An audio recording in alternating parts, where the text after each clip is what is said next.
Good evening, everybody. Welcome along to the channel for our Saturday evening stream. Hope you're doing very well. Excited to be back online again this week. We're taking a look at the newly released update for RaceRoom Racing Experience. So they dropped their big June update, which has a lot of kind of very much looked forward to content, mostly on the back end side of things. So in terms of force feedback being the main thing on their list. So we're going to be taking a look at that and giving our impressions and our thoughts on the new system. I've had the opportunity to run a few laps with it and kind of play around with it and try and find the optimum settings for me. So we'll go through and we'll share our settings for my wheel and also what we have running in game as well. So hopefully you guys can make use of that somehow if you have one of these wheels. So yeah, we're going to check that out.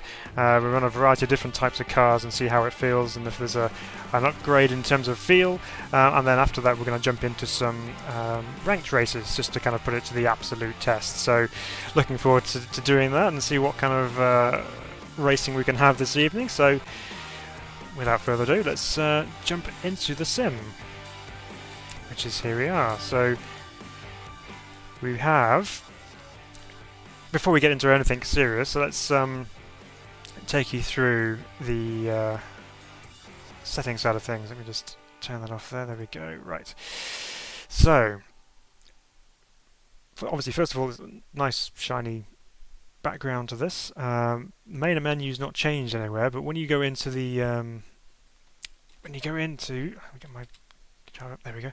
When we go into the settings, everything changes, so it kind of goes into this darker effect, which is what we've kind of seen already in the garage section on RaceRoom. It kind of has the same look to it.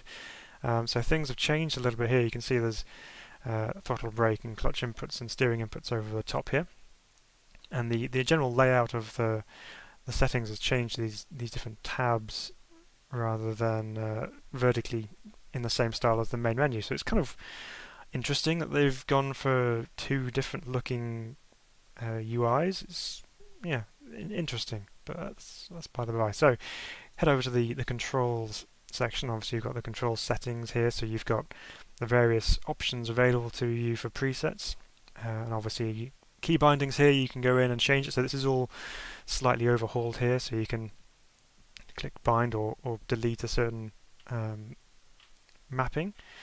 So that's all good, and then the advanced side of things, all the same stuff that's in here, just overlaid slightly differently with the new look.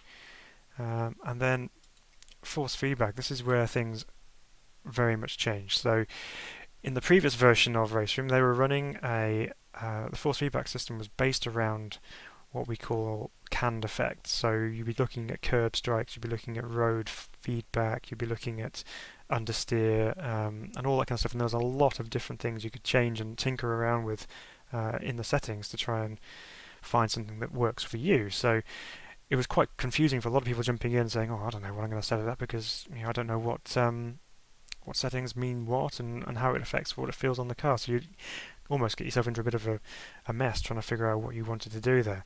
But what we've got now with this new force feedback is they've kind of moved away from that old tinned effect type mentality. We now have some more direct from physics related force feedback to the wheel. So it should be a purer version of force feedback in their words. So quite basically here you just got force feedback on or off, inverted on or off. Gamepad, obviously we don't need to worry about gamepad rumble there. So then here we kind of look down the right hand side here. So for me, this is a Club Sport V2.5, so you click here on this list for the Newton meter values and it brings up a Steam window, which I'm not sure if you can see, but in there it has the various details of what strength certain wheels are. So for this one, it's kind of just over 5, just less than 5 Newton meters. So so you kind of follow this guide on the right hand side here. So force feedback strength, check it out here. So for a wheel which is less than 10 Newton meters, we leave it at 100%, which is what we got on there. Force feedback linearity, so if it's less than 5 Newton meters, it's 100%. Is that less than? I always get confused with that. But wheel torque, so we've got 3 to 5 and less than 3, so that's greater than 5 Newton meters. So for that we leave it on 100%. Minimum force feedback, so again here greater than 5% suggests leaving it on 0%, which is what we've got it set up as. FFB maximum force, again it's saying if 10 Newton meters is more than what you've got to deal with, leave it on 100%. But if you've got more than 10 Newton meters available to you, so that'll be your direct drive wheels, then be less than 100% because you don't want to rip your arms off, basically. So stationary friction, any wheel, whatever it is, leave it at 50%. And then there are some other canned effects, I suppose you could call them, at the bottom here. So engine vibrations, bump amplification, so it exaggerates all forces, brings noise from the road surface to the FFP. So I might play around with that a little bit, because I've found that in my testing previously that the actual force feedback itself was nice, but I was missing curbs for some reason. Some curbs I could feel quite nicely, but other curbs I couldn't. So I might play around with that a little bit just to try and see what we can do. And then gear shift effects as well, so you can feel whenever you change gear. So Azores, yeah. How many years does it take to change the menu? Oh, sorry, I just can't quite make out what that says there. Try and get to a screen where I can actually read that. Alright, how many years does it take to change the menu background from white to black? This is what happens when Georg Ortner spends all this time on Discord instead of working. I know, yeah. It's gone from white to black, and we're all good. Let me just go back here again, because very easy. Thank you very much. I appreciate that. I'm using a Fanatec Club Sport V2.5. Well, it's a V2 base, but it's got V2.5 internals in it because they went back to Fanatec for an upgrade at some point because the internals failed on the 2, so they put the stronger stuff in it. And then I'm using the Formula Carbon rim and Club Sport V3 pedals. So that's my setup. So let's go back to these controls here for a second. So yeah, force feedback. It's quite basic in terms of what you can change, and it obviously gives you the ideas already as to what you should leave it on. So I've kind of left it on that. I have made some changes on the wheel as well, so we'll go through those too. I'll give you my my Fanatec tuning menu settings. So let me just bring that up now. Actually, probably easier to see it from the page here. So I've got it obviously set for automatic steering angle, so it changes whenever the cars go from 900 to 540, 360, whatever it is. I'm still running overall effect strength at 70%. DRI, the drift mode, is off, which is the middle setting. FEI, the force effect intensity, I'm running at 30. Force effect strength is at 100%. The spring is off. Damper is off, because it does mention in the release notes to say, if you have a damping on your wheel, turn that off. So I've done that. Brake level indicators on 100. I don't even think that even comes into this. And then the vibration strength is off at the moment. So that's the settings that I'm using. So feel free to give those a try and see what you think. Let's chat back over there. So first thing to do, let's jump out on track and we'll talk through how it goes. So we're going to try a variety of different content just to see how it feels between them. One of the ones that I'm kind of curious to see how it affects is the Formula Riser 90, so basically the 90s F1 cars, because we tried that a couple of weeks ago on the old force feedback and it felt very weird. So I'm looking forward to seeing if that's changed in any way and a feeling for the better. So let's first off try the WTCR cars. So I know they were very good. Originally, we had a good feel for the cars on track, so that'd be an interesting chance to see what it's like to drive. We might do Zolder in a minute because I know that's one of the ranked servers for this week. So let's choose a different circuit. Let's go. I don't know. There's a good one for TCR.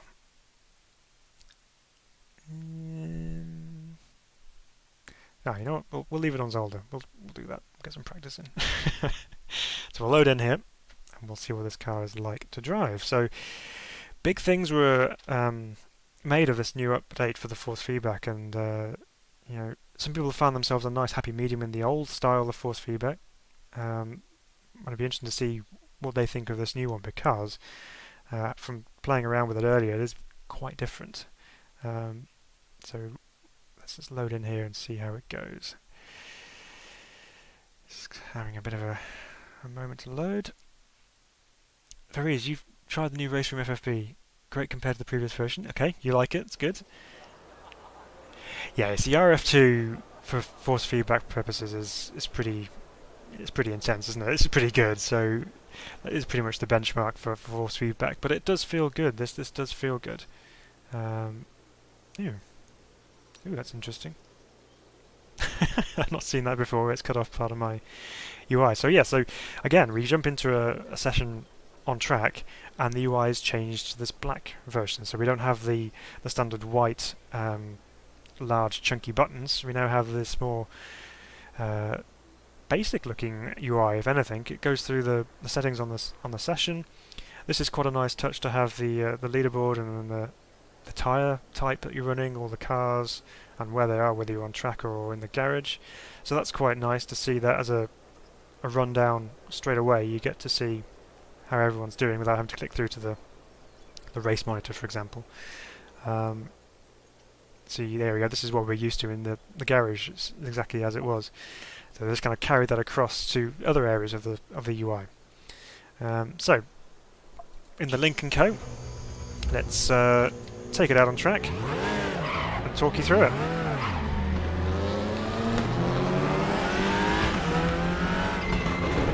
So front-wheel drive touring car.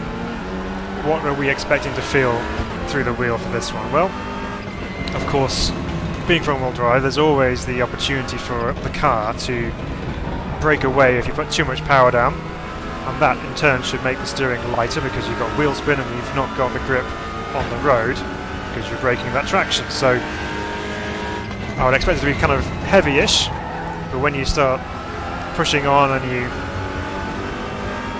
lose traction on the front end, I would expect it to feel quite light all of a sudden. So it's okay. So through the chicane with the big curbs there. Car's fighting me through there, and again there, as soon as I get on the brake and the rear end's trying to come round, it's making a bit of an effect on the wheel. It's pulling in the opposite direction, so with the back end coming around, it's letting me know that the rear end is stepping out. So down to this hairpin here. Here we go, it's the power on. Not driving it like I would normally drive, I'm just trying to exacerbate the feeling, just to try and get an idea of the force feedback here so I can talk you through it. It's not an easy thing to try and put over the stream, because obviously I'm feeling it through the wheel, but you guys aren't, so it's quite difficult to understand what I'm feeling here. But what I can tell you is that it does feel much heavier. The actual wheel feels like it's harder to turn, but it also does give a good feeling of cars stuck to the tarmac. Oh, Azara's, the engine's too loud. Okay, let me turn that down. Just pause that a second. Let's just give that a balance for you guys. Turn that down a bit. Hopefully that should be better there. Feel free to give me a shout again, Azaris, if that's too loud. Steve, welcome along. Do you think Automobilista 2 should have a rating system like RaceRoom and iRace? Yes, I think something is coming eventually. I'm not sure how far along that's going to be, but I would think that they are going to do a rating or a ranking type system in Automobilista 2. It would certainly be a very welcome addition, because I think it would certainly liven up and engage the online aspect of AMS2, which unfortunately has its moments where it's a little bit lacking for people, basically. Matthew Harvey, yeah, welcome along. Struggling to dial in my CSL Elite with new FFB, especially front end feel. Yeah, I haven't had any experience with the CSL Elite. So when you say feel, you mean the actual connection with the road, or like, say, for example, curbs or bumps.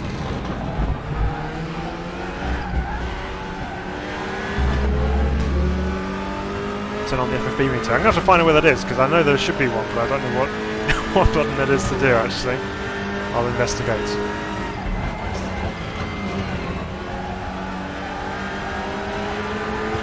So the wheel feels pretty good.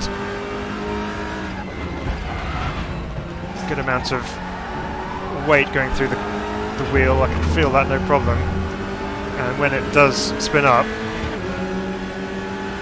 you get that loss of weight through the wheel, and then it bites obviously once the tyres regain that traction. But what I am feeling as well is the swaying motion of the car. So when it does break away on the rear, it's very easy to tell that it's doing it. But also, for example, going around one of the fast right-handers before, and even there, when you click a gear going through the fast right-hander, or the left-hander as we were there, it does have an effect on the wheel. It kind of jolts it away. And that's without the gear shift addition on there. That's a late one. Sorry.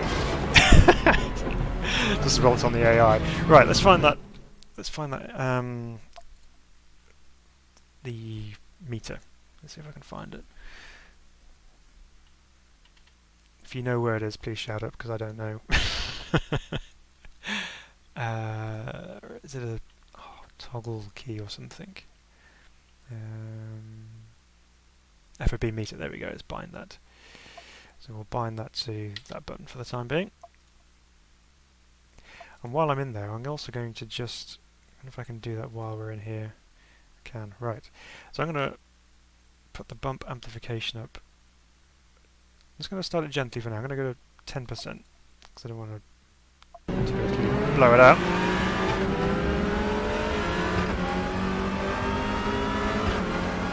Sorry, Gilles, it's your Magnussen behind me. A face full of Lincoln Co. weaving in front of him.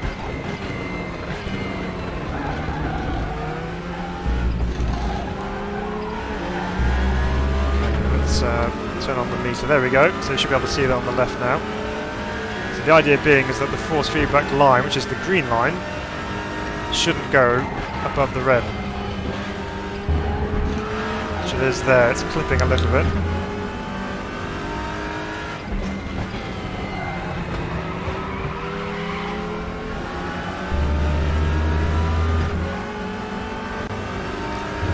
Kind of see from that just the inputs that I'm feeling through the wheel. See that kind of juddery bit there? That's a little bit of wheel spin halfway through.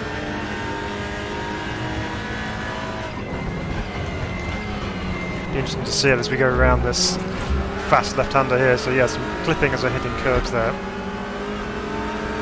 So watch it as it breaks away on the exit here.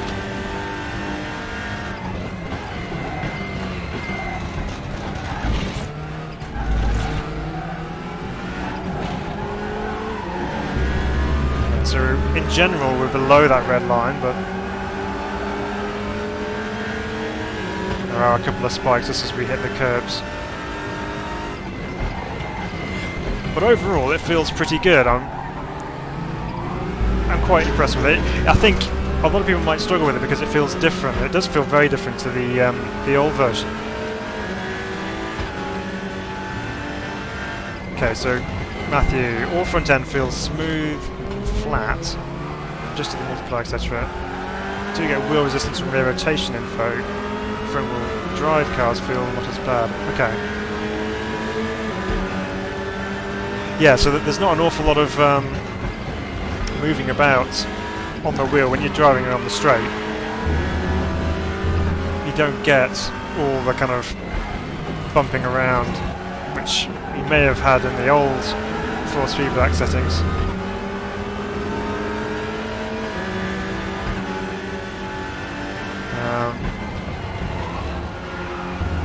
But it does feel very much smoother than the old one. It feels more like I have felt it on the direct drive wheel in the past. That kind of smooth amount of detail, but not violent in a way.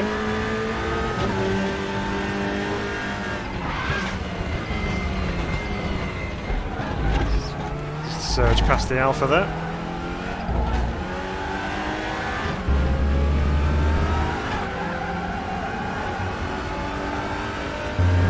So it seems to be mostly operating quite nicely within its window of force feedback.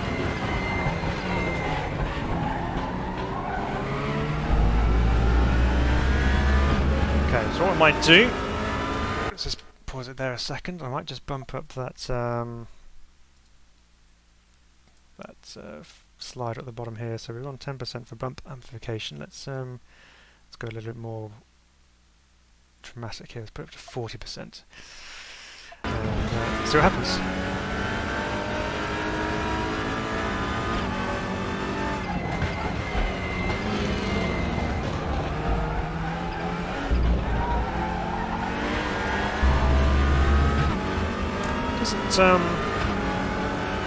Doesn't feel much different actually. It must be a very subtle feeling. Some late braking, I was too busy looking at other things.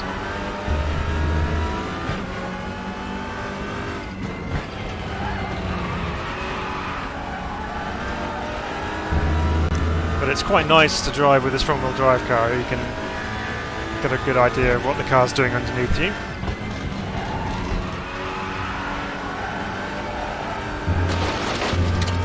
And as I said, I've had a quick mess around with the tuning settings on the wheel as well, just to try and get it to a position where I'm feeling what I want to feel through the wheel. And that's better on the curbs actually. Just try that again for this next chicane.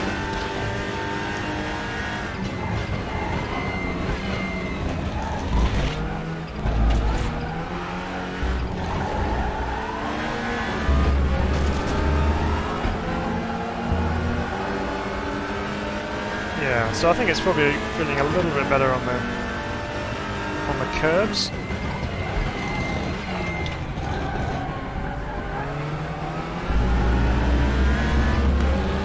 So the new FFB is heading in the right direction, says Matthew, compared to the previous version. Yeah, I think so. It is a good step forward so far, from what I can tell.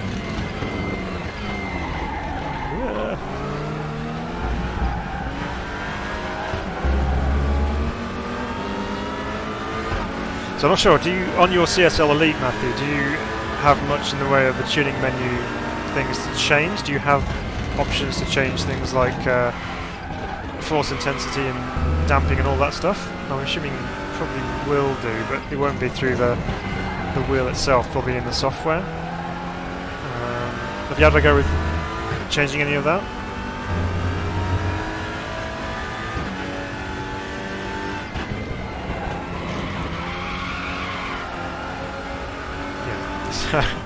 Feels pretty good on the touring car, so that's a good start. So let's try something rear-wheel drive and see how we get on with that.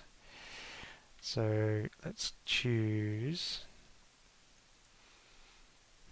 Let's choose something rear-wheel drive. It's not going to kill me. Well, let's try, because I was never massively into the Carrera Cup car, so let's try a Porsche Carrera Cup car and see how this feels on track. And we'll change the track to, let's change it to Silverstone. We're going to do the historic Grand Prix circuit at Silverstone just because I prefer that layout. It's good. Right, let's try that.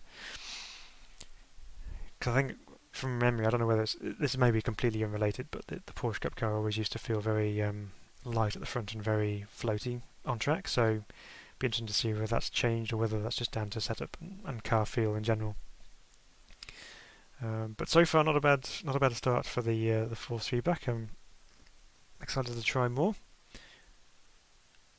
Yeah, so okay, so you can try it on the CSL8. Yeah, I think there's a little bit of fine tuning to kind of get it exactly where you want. But yeah, it definitely feels a lot more dulled down than what you would expect it to have felt in the previous version. And not to say dulled down as being worse, but just more honed, I guess, is the way of putting it. It has a different feel to it in the terms of you're feeling more of what's coming through from the tyres rather than all the other extra bits and pieces which are thrown in there to try and make you feel things which you wouldn't necessarily feel. I'm just trying to make that make sense. Right, Porsche Cup car then, at Silverstone.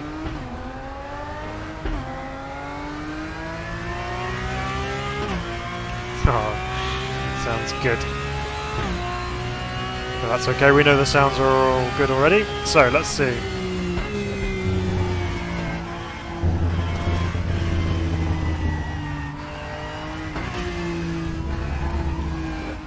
So it's still pretty light on the front end, but then we aren't trying to deal with putting power down, turning, braking and all that kind of stuff. So naturally it would feel lighter on the front end, and obviously with the engine out the back as well, that would make a difference.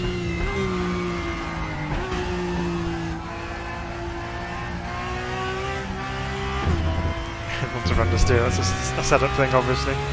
Now we're on the historic version, which means we slam through this section really quickly.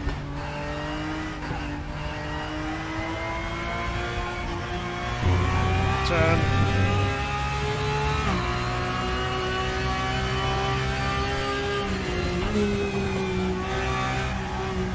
Try and keep an eye on the FFB meter as well.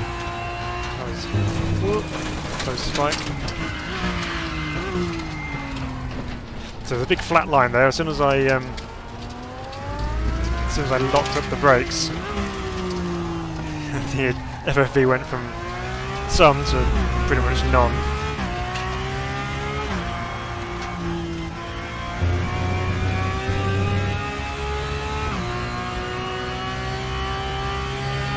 Okay.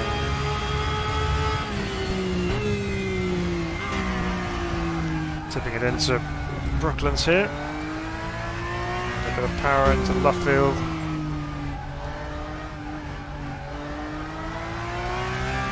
Adding power onto the car, trying to get out of there, just trying to see if it will manifest that through the wheel.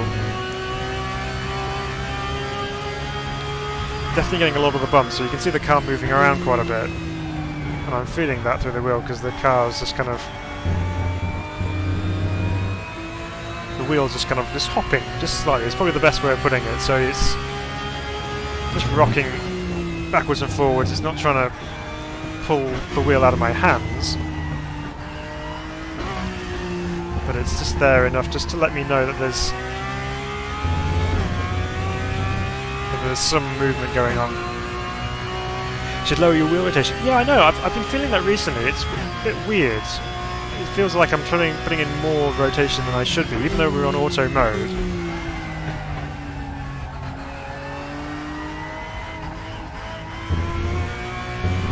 But yeah, some of the cars I've driven on RaceRoom, it feels like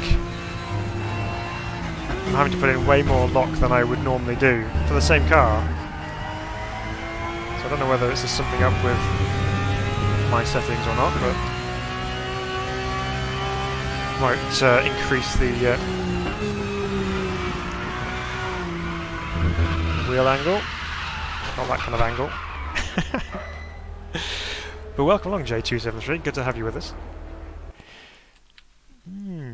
Okay, so let's just return to the garage a second. Let's go to the setup. So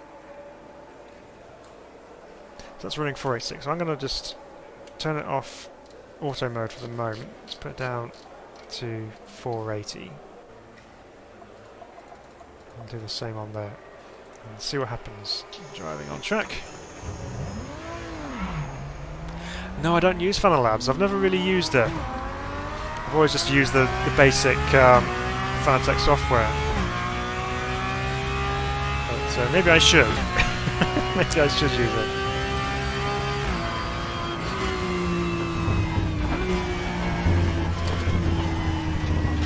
Yeah, it's the same. Still putting in the same amount of input.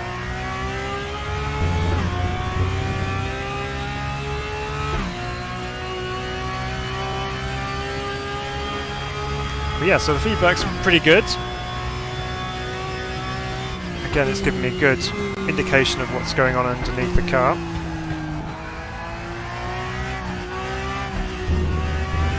Just trying to play around with it just to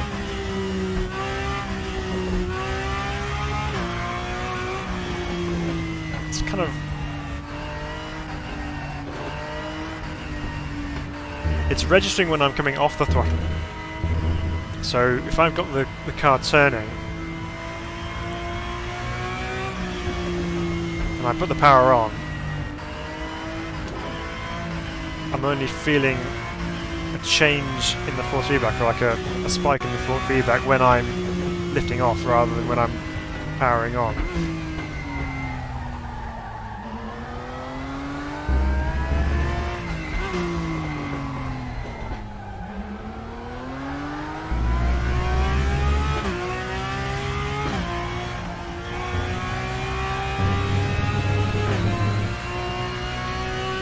So yeah, I'll give it a try. Yeah, I'll give it a try. I will download it. And I'm running on. Yep. The Cup car needs a certain way of driving. It's hard to jump straight into. Okay. So having done that, I'm going to just put my rotation back up to auto again because it seems to be alright. So let's try something else then. Let's go and try that Formula 90s, because this is what I really struggled with. It just didn't feel right. It felt like there was nothing going on in the middle of where the steering wheel is straight, and then you kind of do a little bit of turning and then nothing really happened until you got further on. Then it almost felt like the force feedback was reversed. So let's jump into one of these, and we will use Silverstone again to see if it's any different with the new one. So, interesting to see whether this is going to make a difference, because yeah, it did feel very odd last time we drove this car, but obviously we drove the V12 version, but I'm pretty sure they're all the same. It's with a different engine in the back. So, let's try this. Loading in. Right, okay. Of course, we've got to use the... Oh, I can't use the H pattern because it's not an H pattern car. Right.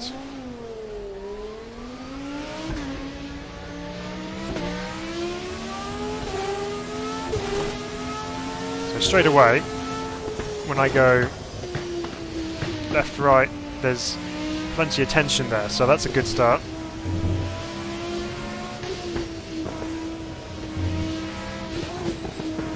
Yeah, it definitely feels more like I've got big fat slicks stuck to the road. Revs.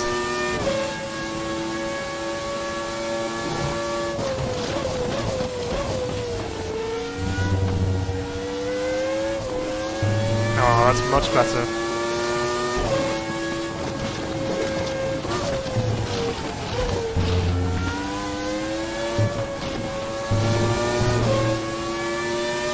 So don't get the spiking going on there. It does feel a lot heavier. Oh yeah, we're spiking an awful lot. So let's do, because you can turn this down in the garage. So let's go here. Force feedback multiplier is 2. Let's turn that down to 1. See what happens.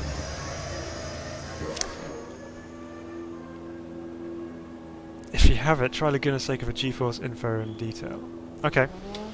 Yep, I got Laguna Seca. We can try that. The FOV police are here, are they? Uh-oh. Yeah, I know. My FOV is probably not ideal. Okay, let's check and see if we're going to be going over the top now. Definitely a lot lighter on the wheel. I'm going to try it through the really high downforce corners.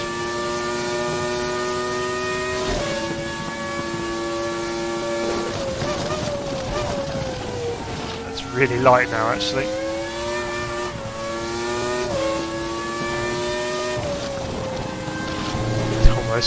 Thought I was going in my regular route, but I'd done. Oops. This is not me driving badly, I'm just not looking at things, I'm looking at the force feedback meter. That's considerably lighter, so let's go back here and we'll pump that back up again to 1.5. Go with a happy medium and see whether that's better.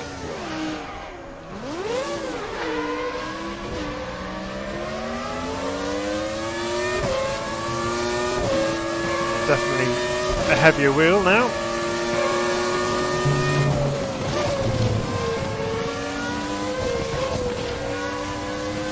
And of course now we also have, as you've just seen, particles effects. So we have sparks flying out of the back of these things. Yeah, that's better. More weight to it, and hopefully it's not spiking through the corners. Let's see. Oh!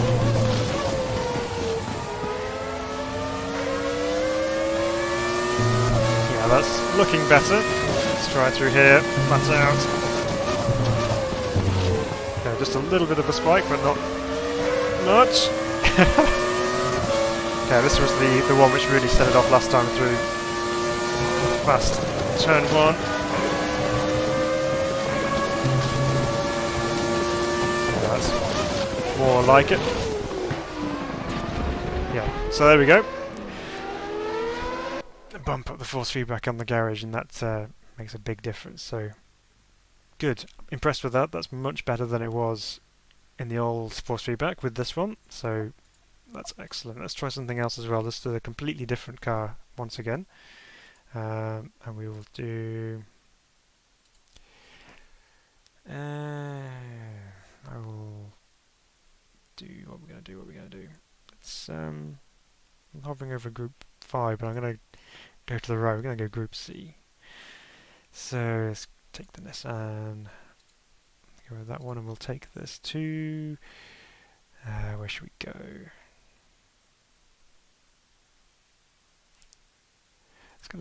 Let's go to Suzuka. We'll try that. What's my favourite sim? That's a very difficult question. I like... This is going to sound really cop-outish here, but I really like all sims. So every sim has its bonuses for me. So I love AMS2 because I love the variety in the sim. It obviously looks great, runs great, and that's had a really good improvement recently in terms of feel and driving. So yeah, really do enjoy Automobilista 2. Like RaceRoom a lot as well. Again, great driving feel on this. New force feedback's feeling good so far. Sounds are unbelievable. I like iRacing because obviously the competition system there is, it's pretty good. But again, there's pluses and minuses for each thing. I mean, I do a bit of everything. So I do a rally. I live for speed. What else have we got?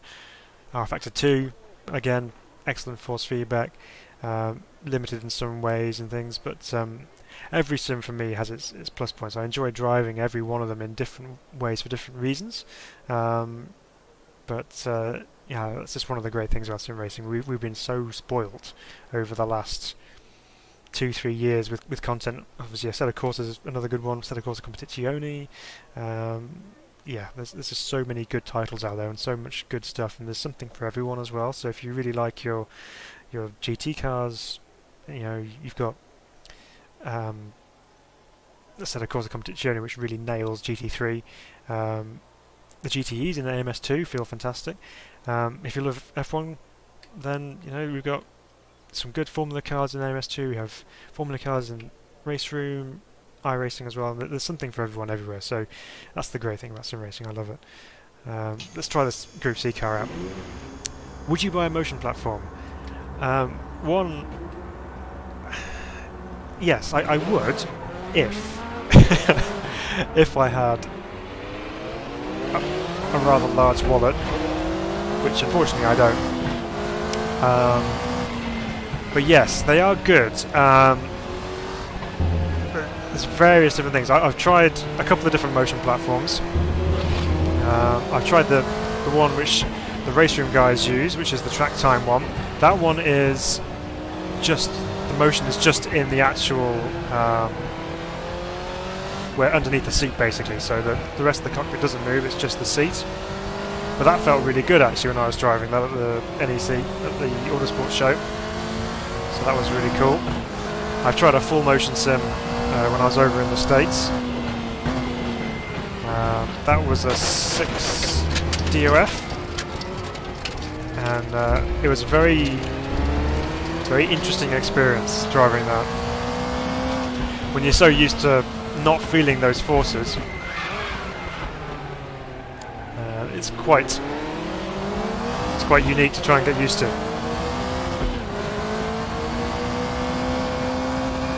But I think if the budget's there to get one, and you're happy to do so, definitely worth doing. I've not tried motion with VR. I think that would probably take it to another level. I have tried VR on a static rig, but yeah, I think it's an interesting concept, the motion side of things. Obviously, if you go for a 6DRF one, you get the option for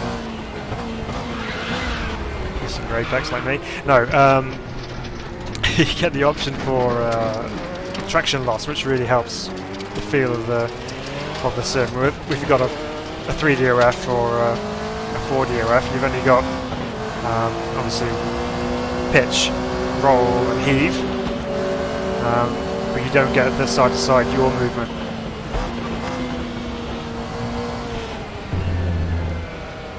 But yeah, motion simulators are impressive pieces of kit. So yeah, they do. They all have their pluses and minuses, all the different sims. So you were an AMS2 fan, love ACC. Yeah, if you're running triples at 1440, yeah, you need a beast of a PC to run that properly. ACC is so PC hungry, it really is. You've got to have a monster to run it to the absolute best of its capability.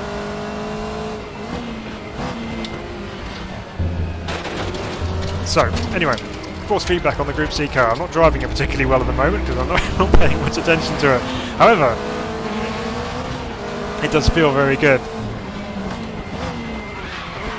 And we're dismissed. Ooh, never smash into the lock stops then.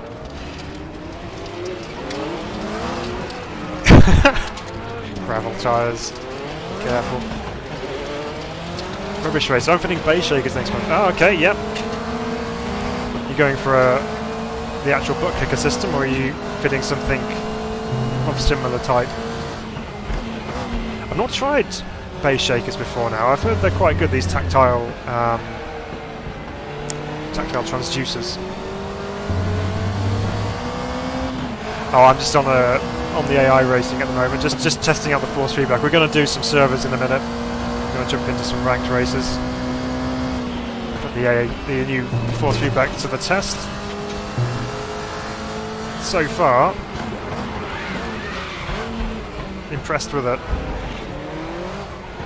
Even with my lackluster driving abilities. Okay.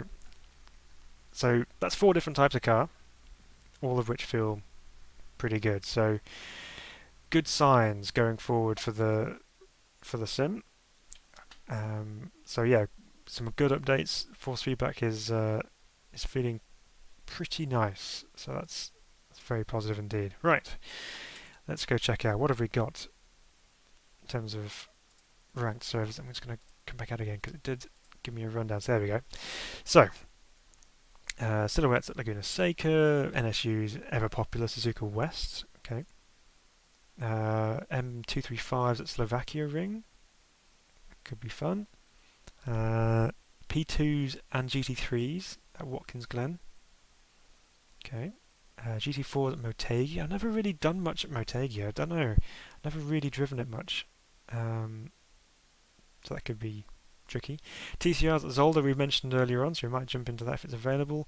The FRX17, which is their most modern Formula 1 type car at Red Bull Ring, because Styrian Grand Prix this weekend. Styrian, sorry, get that right. DTM 92 at Bathurst. Oh my word, that's a half-hour race as well. That's just going to be recipe for disaster. But that Mustang is so nice. I love driving that. GT3s at Silverstone, a 60-minute race, and FR90s at Monza for half an hour. Right, so let's jump in and let's see what we can find that's available to dive straight into. Just a couple of basic speakers with knob sound amp. Okay. If I like it, I'll invest in it a bit more heavily. Okay. Yeah, let us know how you get on with it. Be interesting to see what you think. RaceRoom has all the functionality of iRacing for a fraction of the cost. Yeah, it does. It's it's got a similar kind of content scheme to it. But yeah, I do really like the content that they've got released for RaceRoom. It does feel really good. What headset am I using? I am using a SteelSeries Arctis 3. That's my new headset, which I've updated from the old Corsair ones, which were really quiet.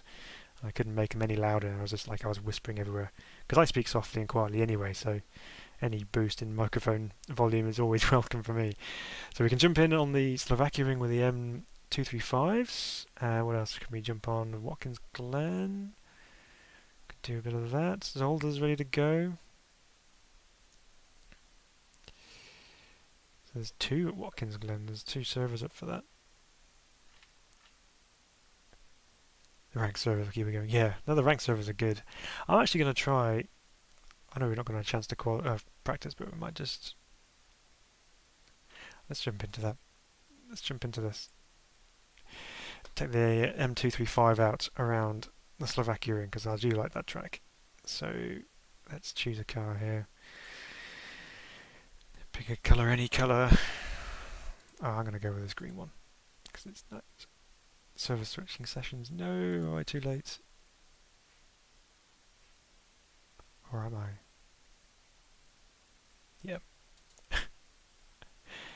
Shame. Refresh that. It's probably just missed out. Let's try it again. No, it's closed. Shame. Okay. Well, let's. There's no one in that one. Silhouettes at Laguna Seca. Could do that. Let's jump in the GT3s at Watkins Glen. Why not? Choices whether we go GT3 or P2s. Probably going to go GT3. And there's so many to choose from. Look at the Audi, Bentley. Now I'm not sure whether the pace of some of these, whether I go in like a Camaro and just be hideously outpaced by some of the modern stuff. I'm not sure what the BOP is like. The Nissan's very tempting. I'm going to jump in the Nissan because jump in Jan's Nissan. Jan won the GT Academy the year I was in it, so know Jan quite well. So J23, I play RR and iRacing, but can't get on with iRacing. Okay, so you're also using the same shakers, that's cool. Currently waiting for rFactor to do the load the new Monza track they have just released for the first time. I made 2 cups of tea already. I know, it takes so long to load anything on rFactor 2, doesn't it? Don't know why that is. I know obviously once you've loaded it for the first time it should be quicker, but I don't know, it just always seems to take forever. Have you tried the new BMW Class 1 Ridge Racer on rFactor 2? I tried that the other day. It's quite cool. It's a bit of a shame that it's just a fictional car essentially because it never really saw the light of day, but right, we're probably open setup here, aren't we? Yeah, of course we are. So let's take a lap. So we're at Watkins Glen. This is the full GP circuit, but with the chicane as well. Okay. Oh, the Nissan sounds so good.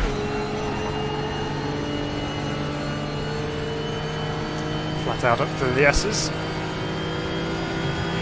It is a good sim. Yeah, I do like rFactor 2. Right, here we go. It's very quick. Right, left, left, right chicane. And the long right-hander as we plunge down the hill. Just wait for the throttle to come back, and then we can apply it hard as we go down towards this difficult downhill left-handing hairpin. Leave the power on, and then another hairpin corner, this time going back up the hill. Start mid-track, keep the same lock on. Hopefully wait for the corner to come to, which it didn't really there, so have to look at some front end changes possibly, but we'll let the tyres go up to temperature first. And this corner is really quite tricky. It's downhill. It's difficult to get the nose in sometimes and carry the speed. Another little tight left-hander. Power on, and then we're back onto the what I would call the NASCAR circuit. A couple of really quick corners to finish the lap off.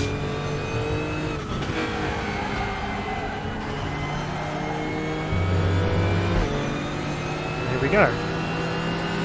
Up over the line, downhill braking for turn 1. Again, quite a quick corner really, considering. I didn't take that particularly quickly. Firing back off up the S's again. Definitely a fair amount of push going on at the front. Bit of understeer.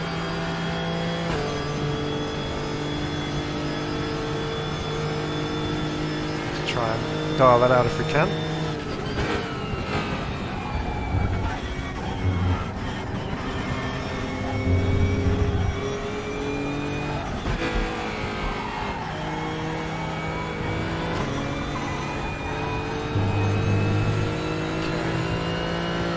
We'll set ourselves a lap time just to kind of get an idea. So we headed through there, I was able to get the nose tucked in. And really attack this corner. It opens out on the exit as well. Let's actually turn traction control down a bit, that might help us.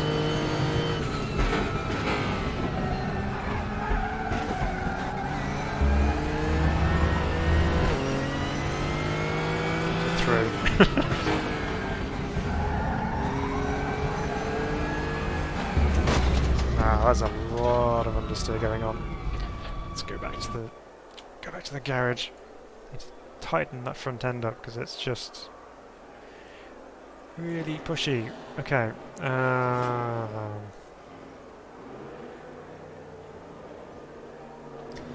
Okay. Let's tighten that up. And that one.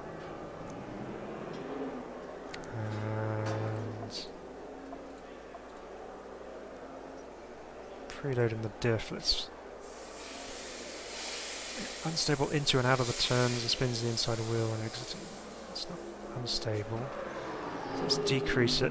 I've got how to turn and snapping with the wheels. Okay, let's do that. Take that down a couple of clicks and we'll go try and drive this.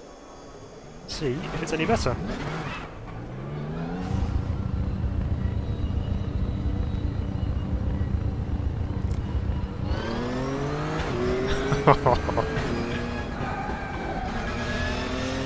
One of my favourite sounding GT3 cars.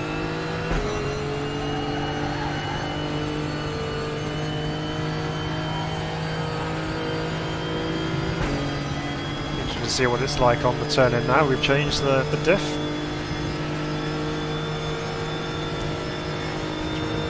Find the braking point for the chicane.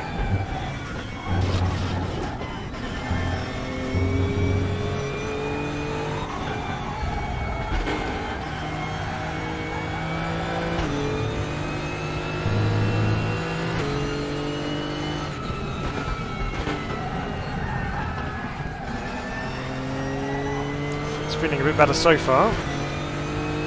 To see what it's like when it comes to the slower stuff.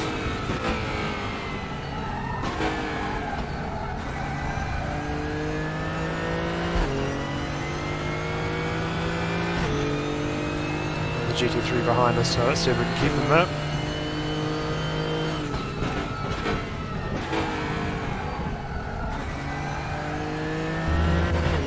A little bit better so far. This is the big test through here. Okay.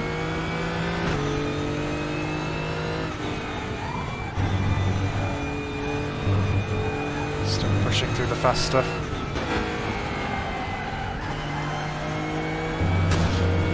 Ooh, there's a wall. Don't want to be doing that too often.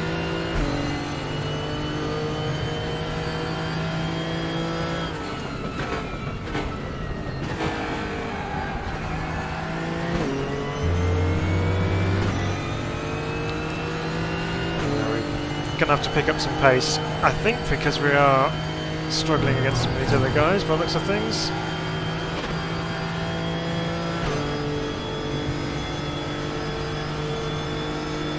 So the top guy's doing a 44.3.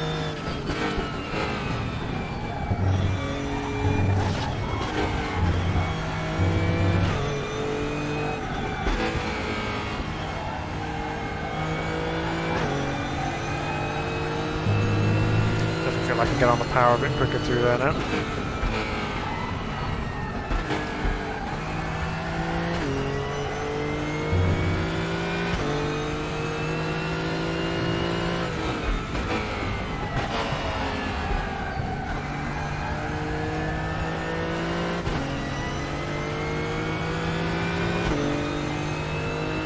Just about keeping him in a similar distance back, so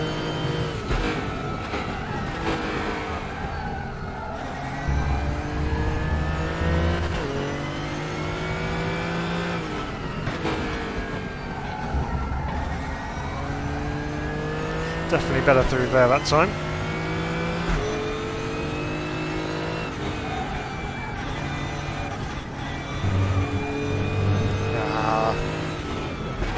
Another day to the lap.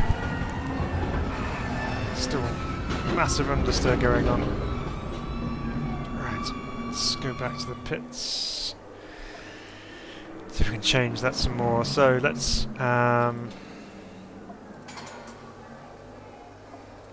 knock off a little bit of wing, but I'm also going to raise the ride height at the rear, get a bit more weight over the nose. Slow bump, we want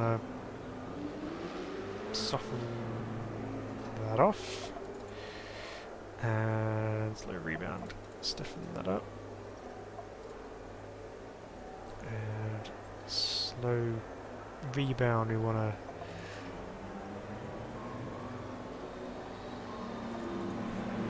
let's do that. Okay, let's try that. Just trying to figure things out in my head. It's probably the completely wrong direction to go, but hey, we've got to try these things. We've got 10 minutes left to practice, so why not?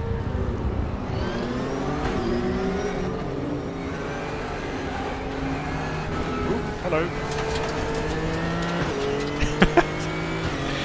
Interesting place to park.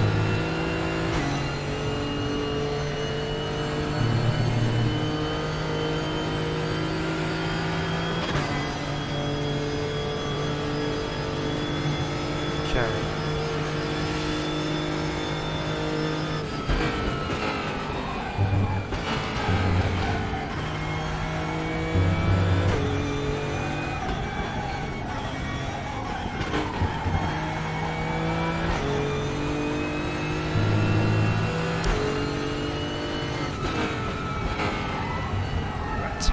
Slow down.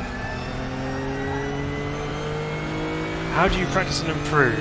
I always seem to be at the back. The problem is when I pick up the throttle and out of the corners. Okay, so first of all, if you are looking to improve your times or whatever, the best thing to do is get on track and try some things. However, if you're doing things wrong in some form or another, just turning laps, doing the wrong things all the time is not going to help improve your time. So the idea being is that you go out on track, you do some laps, improve your time as far as you possibly can do, to the point where you just can't go any faster. Then you start trying different things. So if you're having difficulty getting the car out of the corners, if you have a tendency, say, to just slam the throttle down, what you need to do is not focus too much on the speed that you're going on, the lap time that you're trying to achieve. What you need to do from there is you just focus on that one thing. So if you need to focus on squeezing the throttle more progressively rather than just slamming it on and off like a switch, then do a few laps just focusing on picking that throttle up and just see what difference it makes. And start to pick up the pace as you go. So do a couple of laps, not running at full speed, and just practice the technique of just imagining, say, you've got a melon underneath the throttle pedal, or an egg, whatever you want to use. But just imagine trying to put that power down, but without squashing that melon or cracking that egg. You want to do it as gently as you can, but not slowly in a way, because obviously you want to get on the power as quick as possible. But you just focus on one thing at a time. If you try and change too many things all at once, then you start getting into a bit of a, I don't know, like a slippery slope situation where you just end up getting worse and worse and worse. And we've all been there, we've all had sessions where we've been driving and you start off and you're doing reasonably well, and then all of a sudden you just can't put a lap together and things just start going really south. And it gets infuriating. We've all been there. So yeah, pick one thing that you want to try, one thing you want to learn, and just experiment with it. There's a particular book which I've seen some guys on the Facebook groups who have been sharing it around, saying worth a read, and I've got a copy of it and I've used it in the past. It's called Ultimate Speed Secrets, which gives you some really good, helpful information of how you can best improve your driving and your techniques and things. That's a really good read. I'd also probably offer this particular advice. So you've got to remember one thing, is that your tyres have a finite or a limited amount of grip available. So say your tyre's at 100% of grip. The moment you start asking it to turn a corner, that level of grip decreases. And when you start, applying the brakes or the throttle or the steering, that all affects that level of grip. So you've kind of almost got to imagine that your feet and your hands are all connected by a piece of string, for example. So you can only apply so much of one thing before you start having to give up some of the other things, if that makes sense. So if you have lots of steering lock on, you can't have lots of power on or lots of brake on, because the tyre's just not going to give you that grip. So you have to yield one thing or another. So start by reducing the amount of steering lock you put in, and as you reduce that steering lock, then you can start to apply more throttle on the way out of the corners. And likewise, if you're braking hard into here, you're on the brakes hard, you're trailing off them, and you're getting softer and softer as you put more lock on. That's kind of the easiest way I can explain it, so hopefully that helps. Meantime, we're a long way off the pace. Yeah, Speed Secrets is the one. Yeah, the Ultimate Speed Secrets on. Yeah, see, that's the one. Going faster by Skip Barber. Yeah, I've not seen that one, but might be a good watch.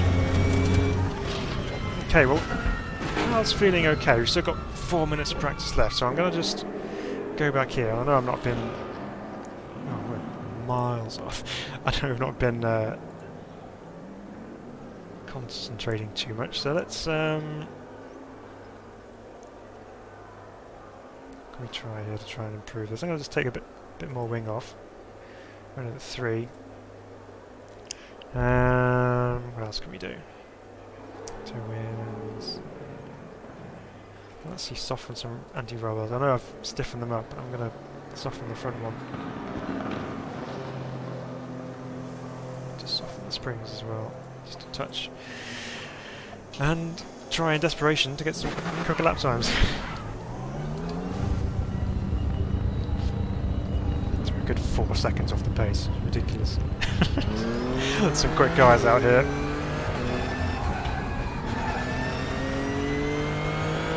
Right, come on, little Nissan. Not particularly little, I suppose, but let's try and do this.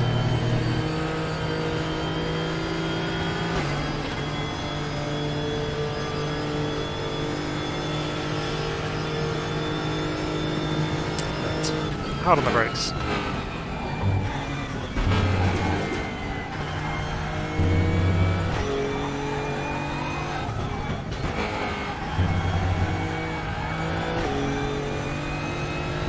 already feels a little bit happier going into the corners.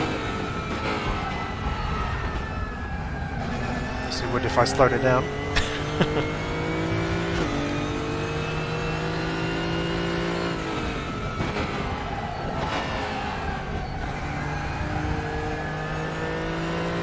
Traction control is trying to kick in a little bit on the exit there.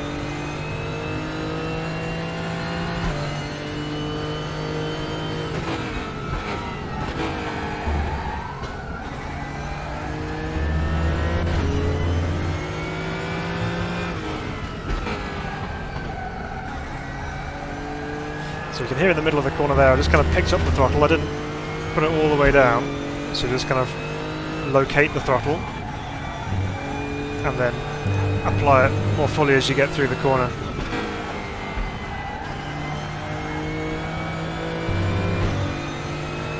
The other thing to bear in mind as well is the old saying of don't trick the car into doing something it's not prepared to do. So if the car is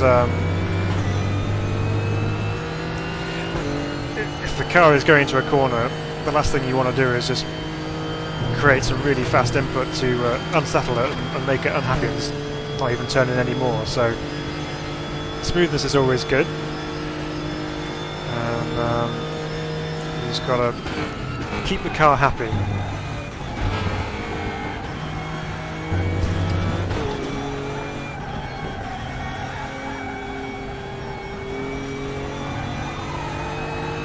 Tyres complaining at me through the long right. On the brakes a bit early here so we can get it stopped in time. A bit too keen on the Apex.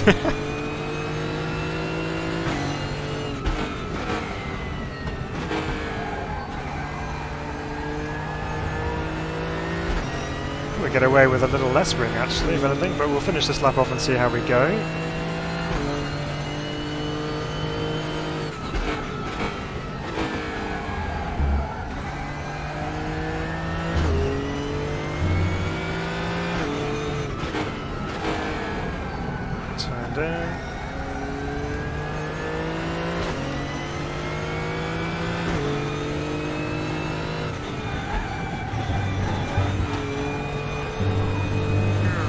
Bobble on the curve on the inside, but we're okay.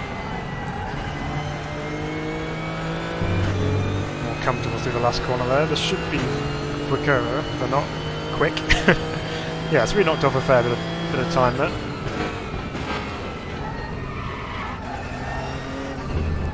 Okay, right, so let's pull off on this side for a second. You've got a couple of seconds left of the session anyway. Racer. What I like about your channel is that it's just you on your sim rig driving and not setting off pyrotechnics or setting fire to your pants like some of the YouTubers. Well, that's what we do. It's all about sim racing, this channel. So, you know, sim racing is fun. Sim racing is competitive at times, yes. But, you know, if we're not having fun, you know, what's the point? You got to enjoy it, haven't you? And it's good chatting with you guys, because you guys come up with some great comments, and we get to talk about some various issues in the world of sim racing, and it's good, you know. It's good to talk about things sometimes, isn't it? So feel free to always fire some questions over, and we'll discuss them.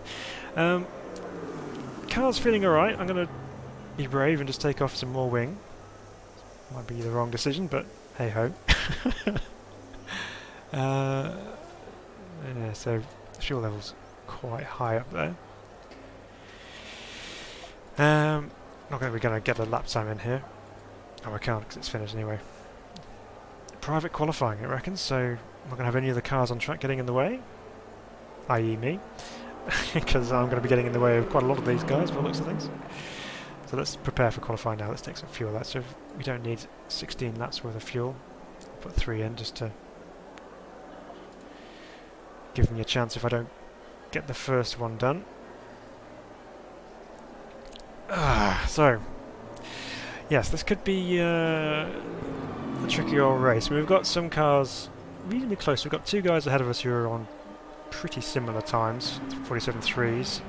There's a bit of a jump to 46.8. And yeah, the Bentley out front miles quicker than everyone. Ah dear. But, you know, hey, we're here racing with people online.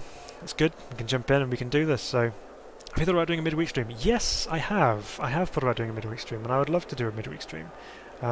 Things are incredibly busy for me during the week. I've had a bit of a mad week actually this week. We had so I resigned from my position in my full-time job Wednesday last week, and by Wednesday this week I had 2 job offers and I'm starting a new job on Monday, so it's been crazy. There we go, let's go qualifying. So yeah, midweek stream. I may well look to do one. I'll have to figure out a time with my new schedule as to when that would best suit, so I will keep you guys posted, and I'll let you know if that does happen. I'd love to make it happen. Okay. Just kind of cruise through turn 1, just like it was a practice lap rather than a qualifying lap. So, just leaving some on the table for that lap 2. So that's all I'm doing. Wish that was a plan. It's just how it turned out. Okay, come on then, let's concentrate. Let's get a good lap in here, shall we?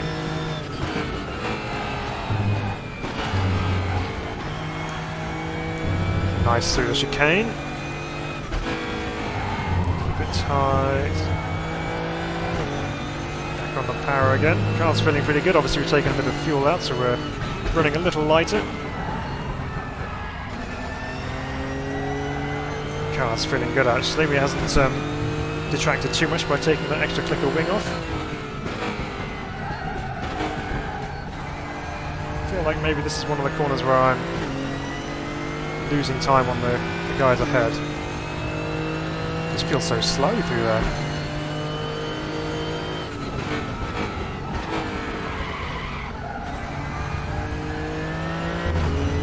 Might have to pull that braking point back a little bit. I'm just running on just a touch.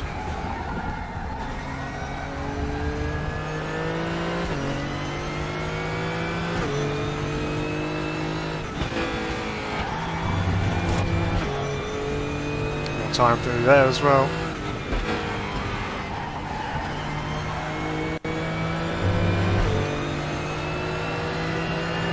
Maybe I should watch. Yeah, maybe I should. You're right. I'm not going to hide that.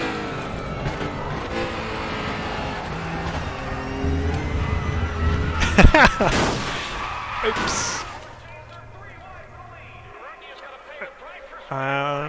Somehow we are P3. I don't expect that to... Yeah, there we go. Already down to 4. Commentators going wild in the background. Okay, well let's try that again. But this time, try and keep control.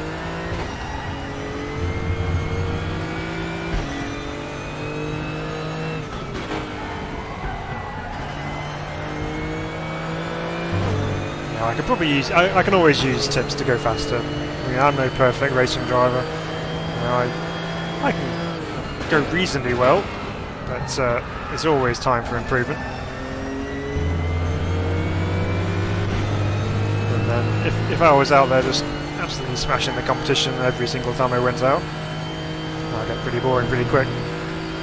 So it's good. So I'm going to ask you the question then. Would you guys like to see me do a midweek stream? Comment yes or no in the chat.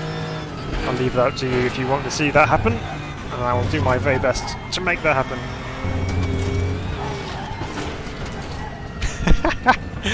Let's try that again. This time without a cut. 4 minutes left of the session.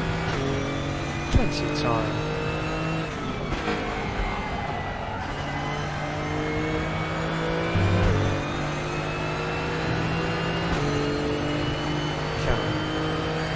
Let's try and carry a bit more speed, but not go off track at turn 1. Steve's in.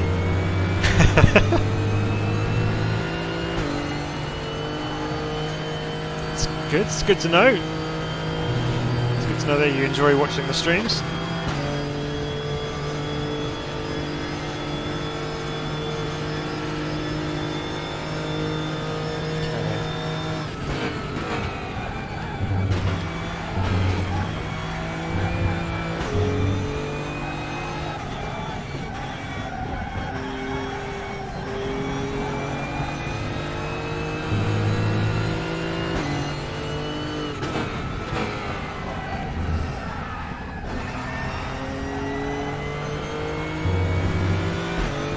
See how we can go on this lap.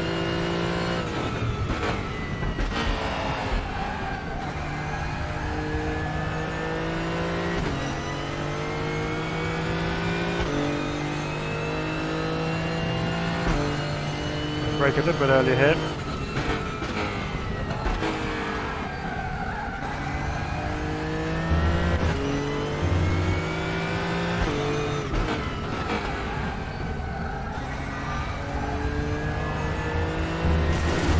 So you can see who's kicking in through there, you can hear it rumbling in the background.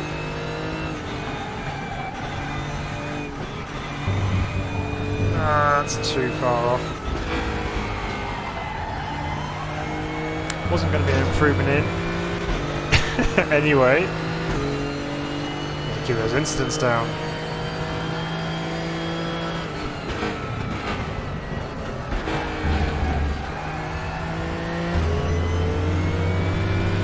This lap's not going to count anyway. No point carrying on with that. Let's see if we can squeeze one more in. Probably won't actually. Shame. Never mind. So,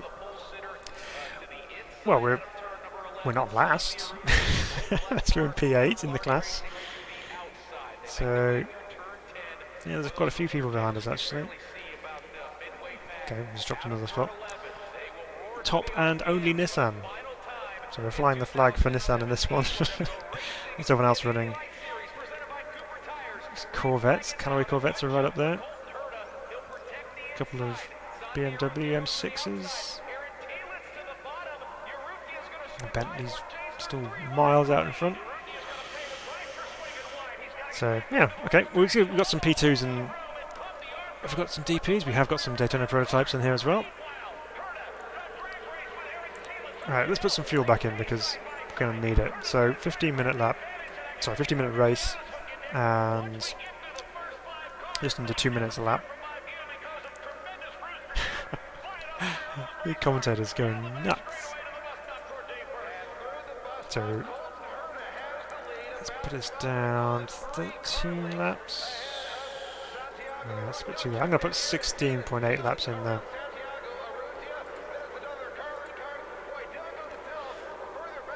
So how long have we got left? 23 seconds in this session. 15 minutes standing start. It's very un-GT3-like.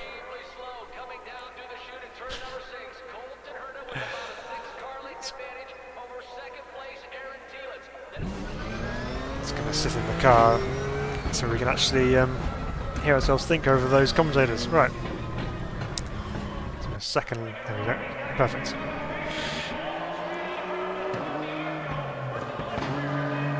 Continue. So we've got Nissan. Sounds really good. Popping and banging all the way through the pit lane. Okay, let's go join Trek. So, trying to get a GT3 car off the line. Let's see. I had one really good start. It's just a shame there was no one else in the race. I joined a ranked race, and I was hoping that someone was going to join. I was in a GT4 car at Suhai, and no one else joined, so I just kind of carried on with it anyway, just for fun, as I was in there. And I absolutely nailed the start. Just didn't make any difference because no one else was there to to beat me anyway. Right. 10 seconds till race starts. Grid of GT3s behind. Okay, Select first gear. Let's try and get a decent start here. Try to slip that clutch. Here we go.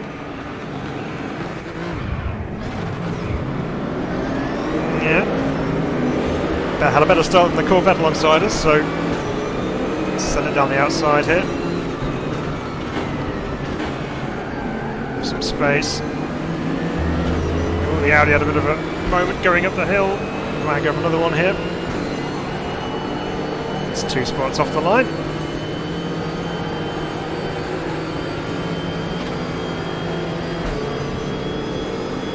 Okay, not bad. Let's see if we can keep it together.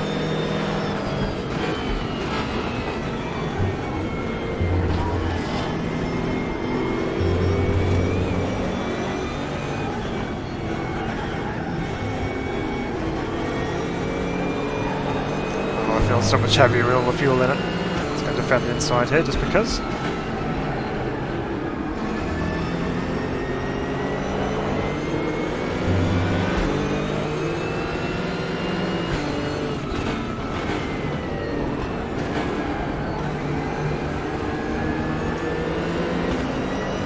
V6 turbo power pulling up the hill.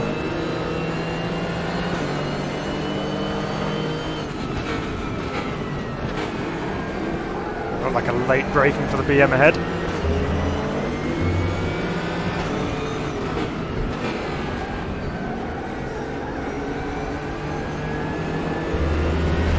Must keep it out of the wall at the end of the final corner.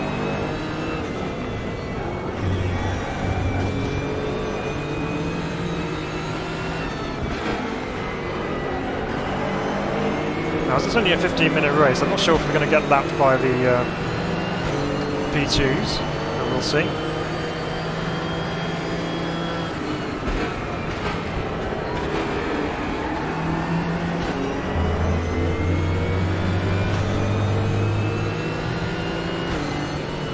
So far, managed to keep the Audi behind us.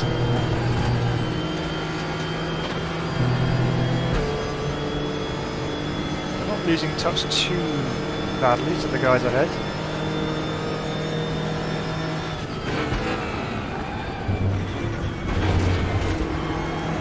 Piece of curb.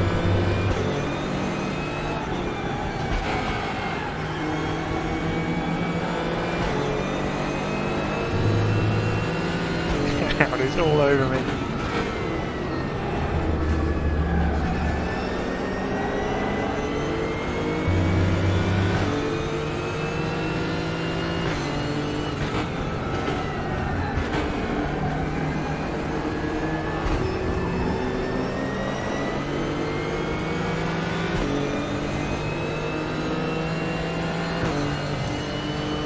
Come on. BM's definitely going deep into this corner.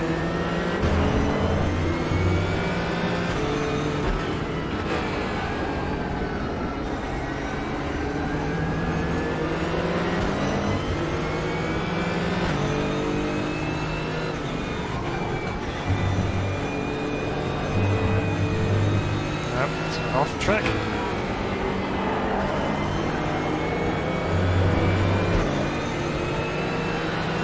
The other odd thing about the Nissan, sorry, my words out, is that it's right-hand drive.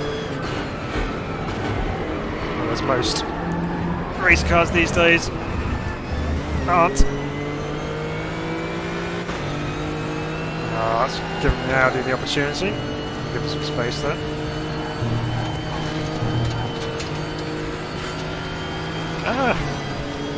P2 coming through.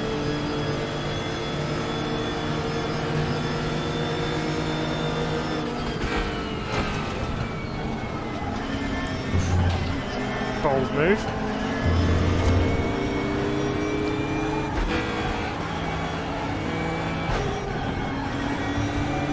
Scruffy start to the lap to just settle that down again.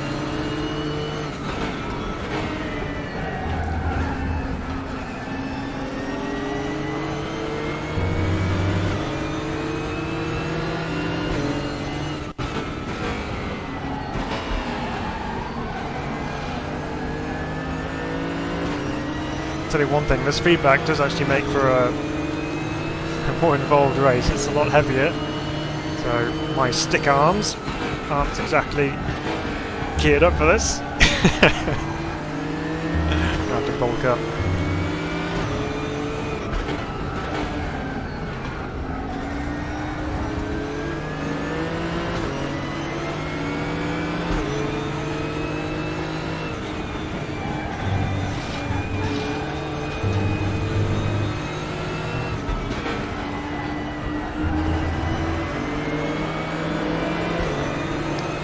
Still above where we started.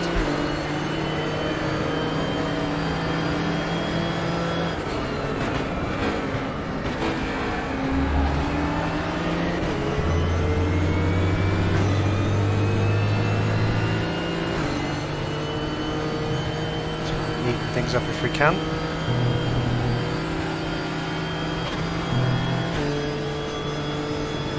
I do think we have the measure of the guy behind. He was 7/10 back, he's just over a second now, so...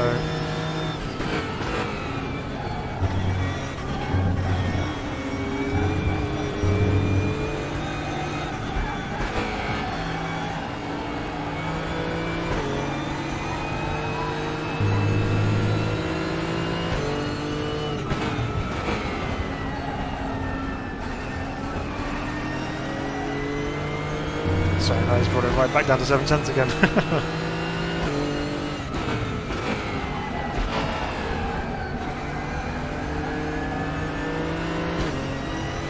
Just load up into that uphill right-hander on the force feedback.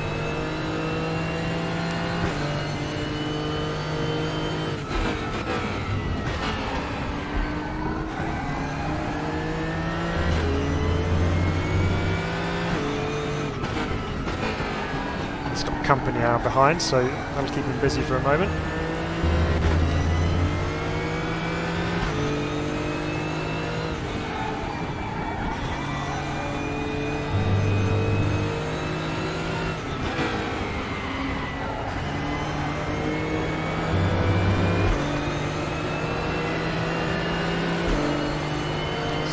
To go. Right,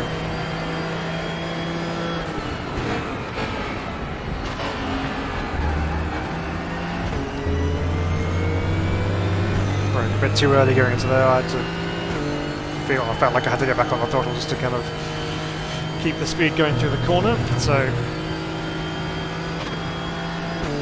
still trying to gauge how much speed I can take with this car.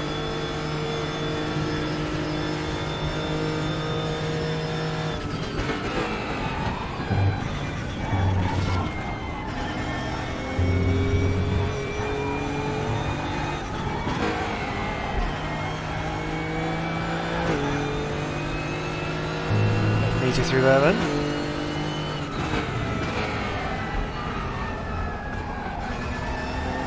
Ooh, the Audi's had a moment. He's gonna just about get through. Now he's gonna fire it down the inside again.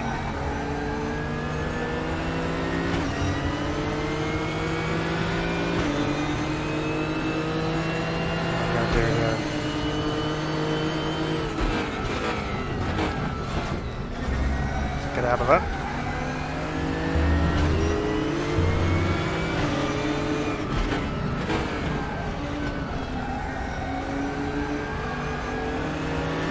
BMW's caught right back up again after that little exchange, so more to think about.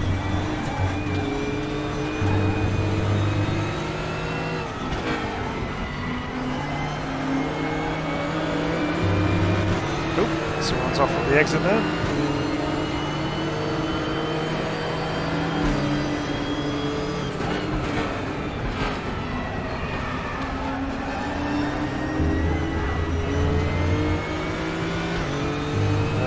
Great run up the hill.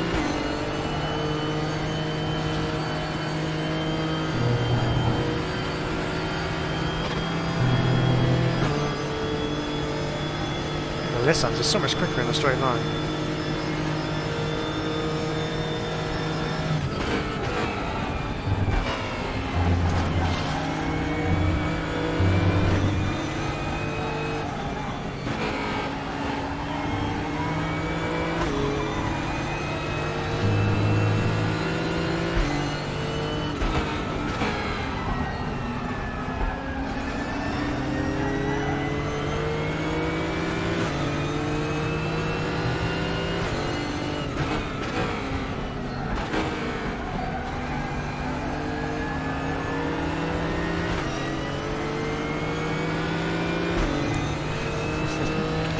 He's all over me now, so let's try and keep it neat and tidy, not give him any chances.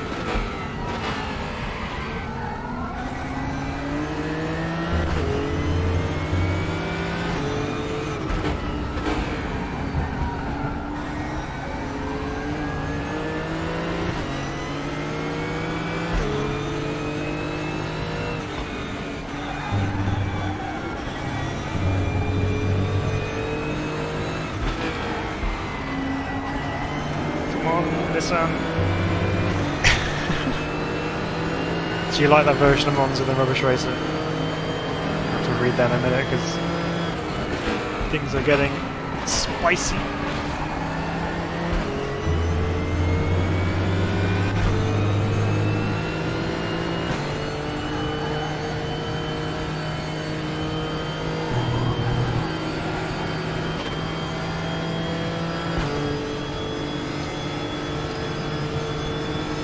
Two AI seems to be on. They're a bit mad, are they? Oh no! Oh, crunch! I'm getting beaten up. Come on, boys. Play fair. I know I'm slow.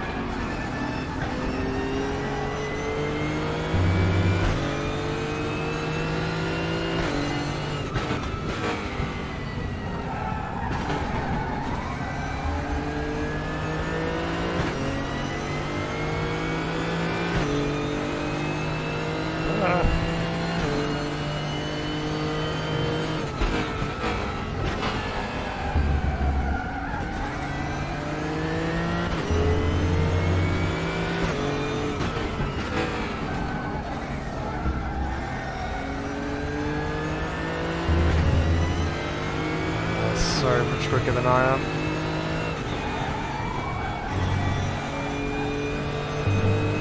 I would do that. I would pick a car that maybe isn't the quickest, but one I want to drive. How it always goes. So if I can do something different from midweek one, Euro Truck Simulator 2. I've only ever played the demo of that. I've not played the full version. Side of me now.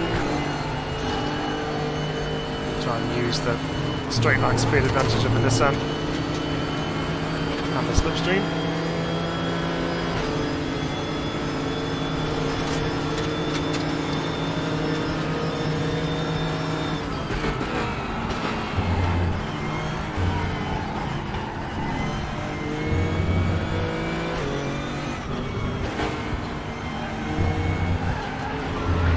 Can't just turn on me, I haven't gone away.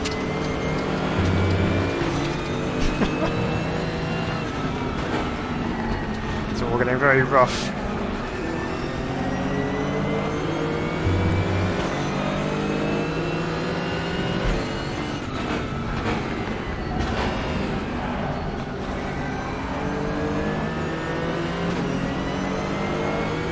Oh well, we've got a bit of space behind us now.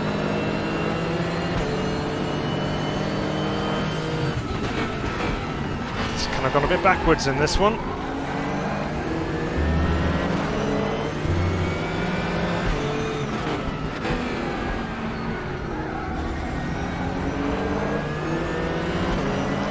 But still top Nissan.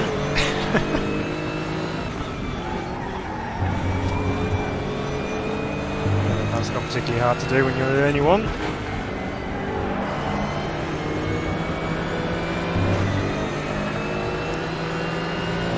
Obviously missing something in terms of pace, so that's okay.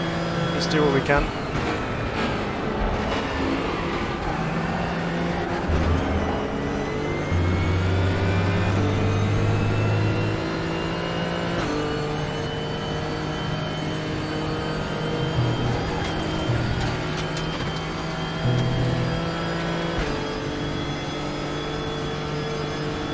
But still, you know, we're not last, which is something.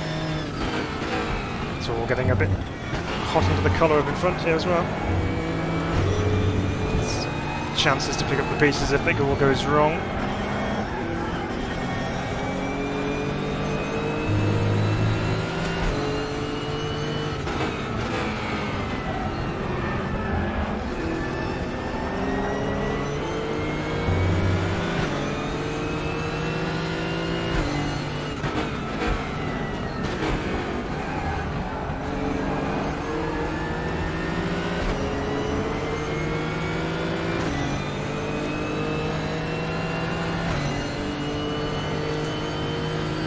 last lap.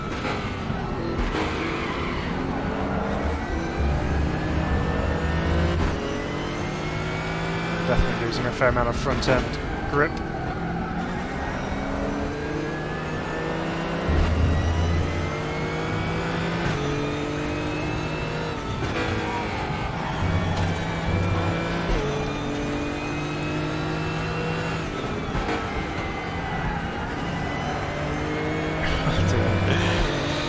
I'm glad to see the back of that race. Except it's not over yet.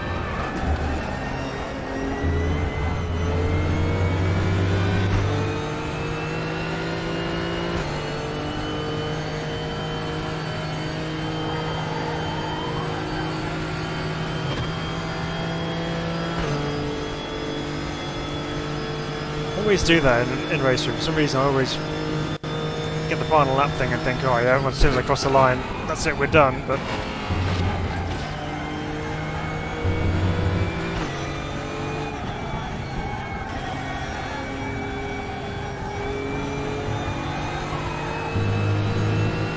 it's not always the case.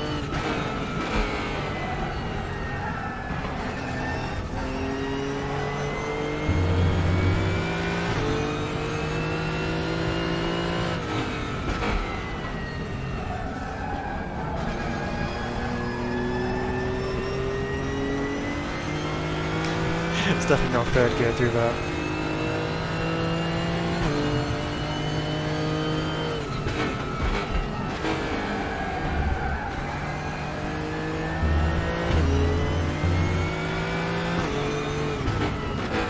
Someone's had a moment up front, it's all of a sudden 3 cars in front of us.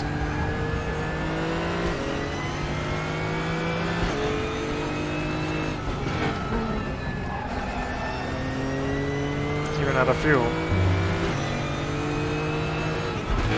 That was the Audi that we were battling with.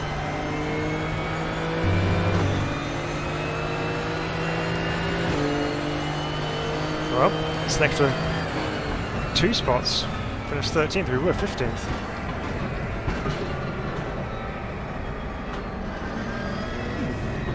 There we go. Well, finished P13 anyway. After all that.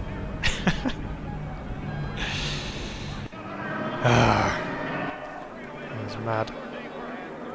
Yeah, his Corvettes are quick. At the top there. Right, finish. There we go. Right, let's see what else we can do. We've got something else coming up maybe. Let's see.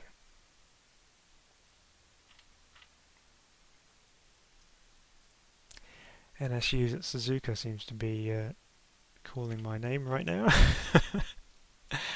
Let's go do it. West Circuit. I don't know if I know the West Circuit. It seems to be a regular thing now. We're just running NSUs in the ranked server races. I'll use this one. Ah dear. No response from server. Why not? Oh, missed it. Again. Refresh the list.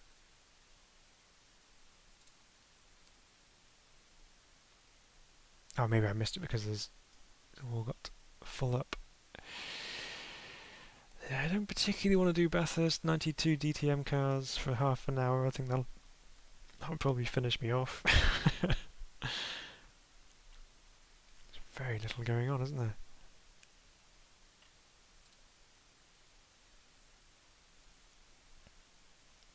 Everything's just kind of in the finishing stages of races or qualifying.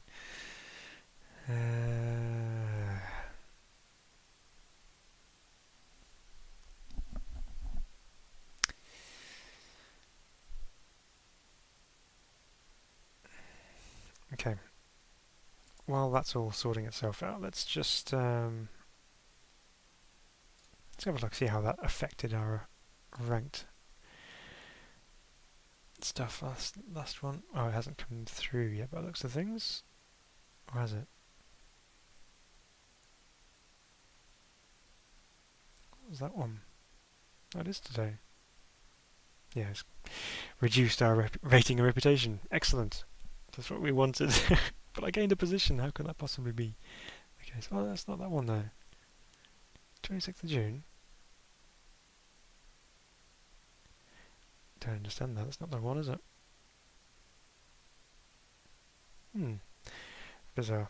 Oh well. Let's have a look. Let's do some driving and something else. What haven't we driven on the channel, on the RaceRoom side of things, content-wise? What have we not driven? Is there anything on here that you've not seen? Not driven the Zonda.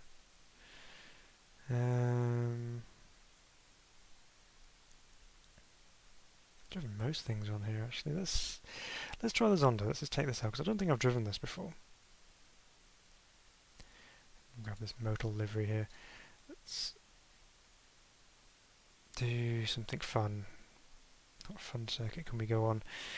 Let's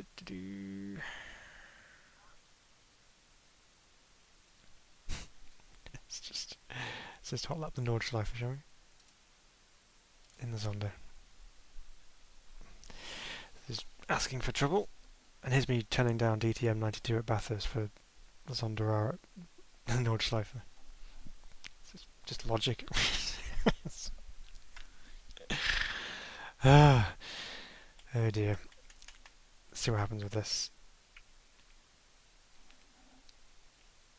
So it's good that we've got the new Bentley and the new shape front end Mercedes in RaceRoom now as well, with the latest GT Masters pack, which is pretty cool.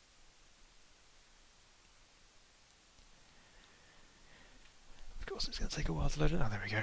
We're good. Let's see what the Zonda's like to drive.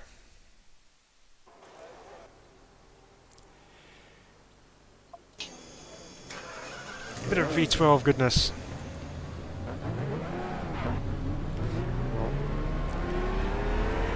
Set ourselves a lap here, then we'll go reassess the ranked server situation.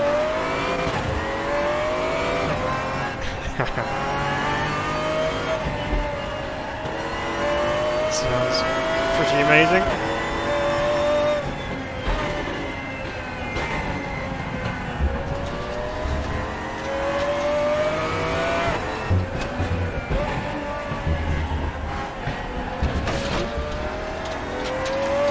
Too early there.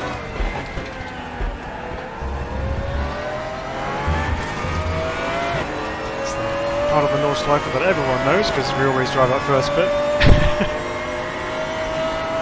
This is when you get a bit further around, that's where it gets tricky. Oh, I've left off.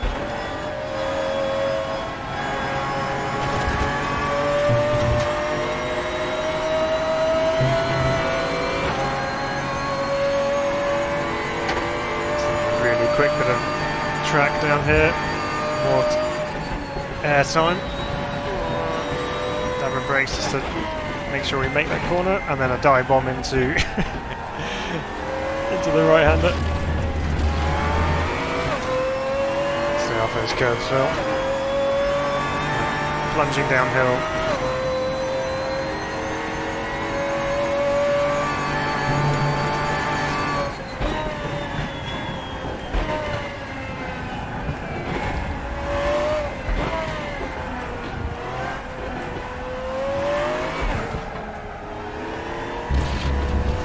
I'm no Nordschleife specialist, I'll freely admit that,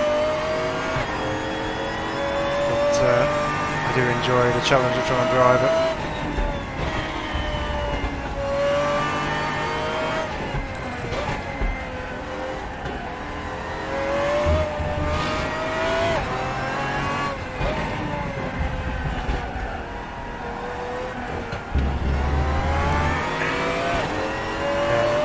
Flick it through this little section here. A long right that just keeps going and going.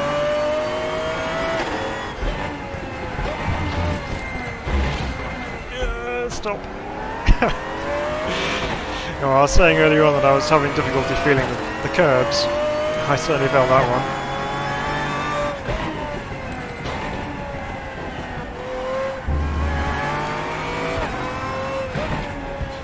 it.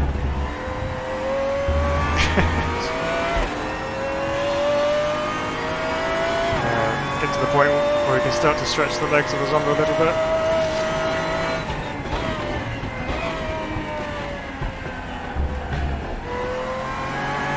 Getting up the hill. Last time I came up here was in a rental car in the MS2. Slight difference today. The hill doesn't seem to make any difference to the actual speed of the car. It still keeps increasing rather than decreasing.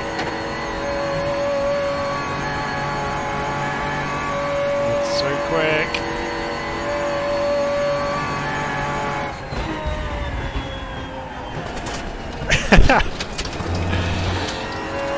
Barry's never too far away here at the Nordschleife.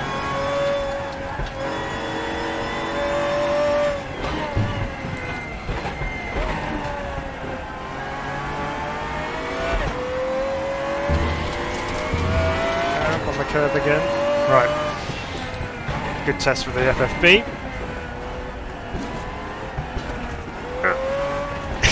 You can feel all the joints going through there actually that time. That was quite cool. The wheels just juddering at me every time I go over a seam in the concrete. This is where my memory gets a little bit hazy.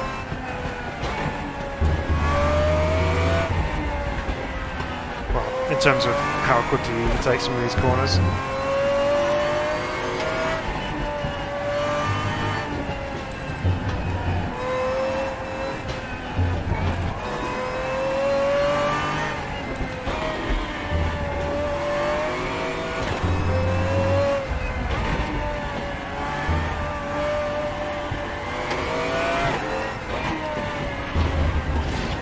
Just chuck it in there.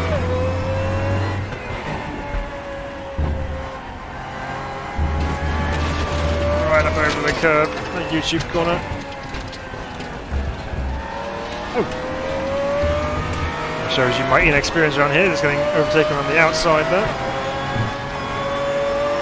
And up over the jump. Crashing down.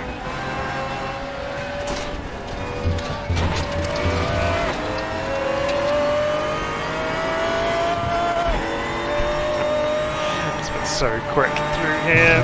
Oh. Maybe not quite that quick.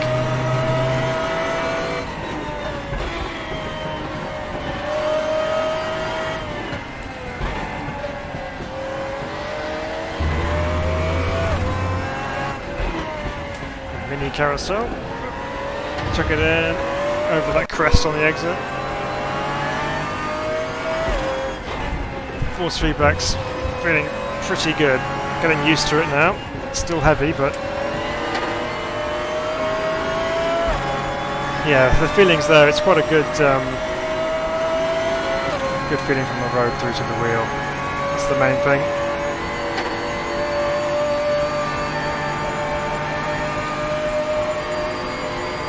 Definitely feeling the bumps. I think the Nordschleife is probably one of the best circuits for testing out the bump level on the force feedback, just because it's not the smoothest track in the world.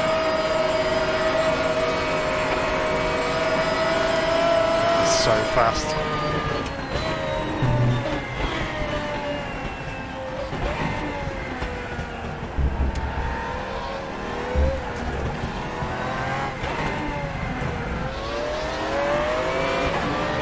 There we go. A lap of the Nordschleife in the Zonda.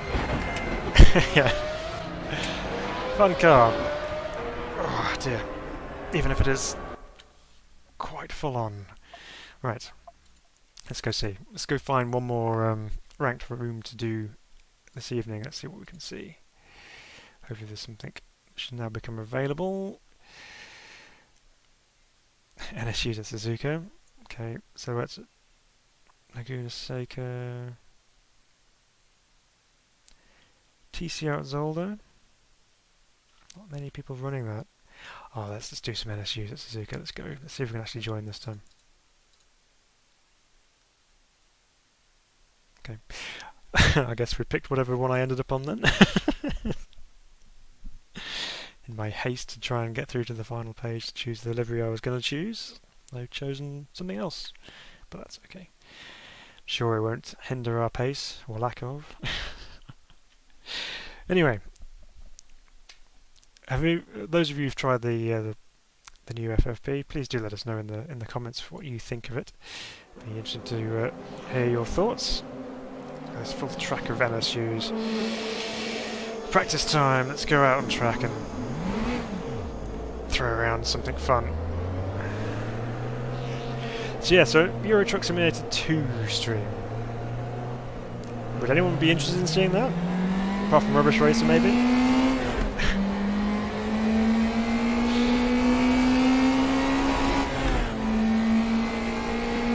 Oh.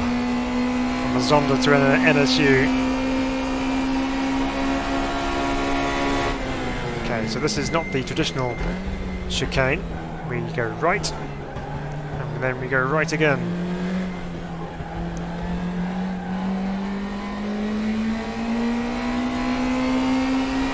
We could do some wreck vest maybe as an option. Seeing as I'm quite good at doing that anyway.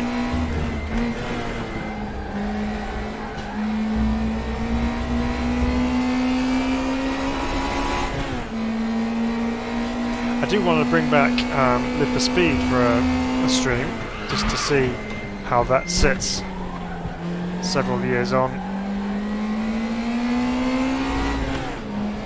I was going to jump into GT Legends tonight just to try that, but I'm going to have to do some jiggery pokery with the controller settings so we can get everything to work.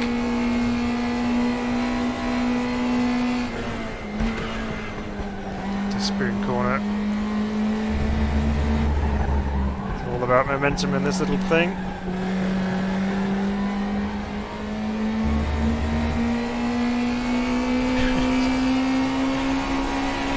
I wonder if that's Jim Clark, not Jay Clark. I'm not quite sure about the name of the guy in fifth, whether that's a real name or not. 130R, I lifted because I'm a sissy.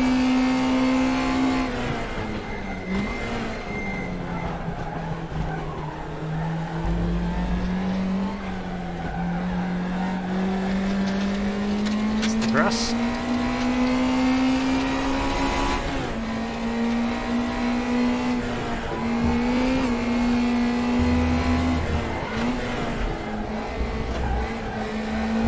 All over those curbs, but too much.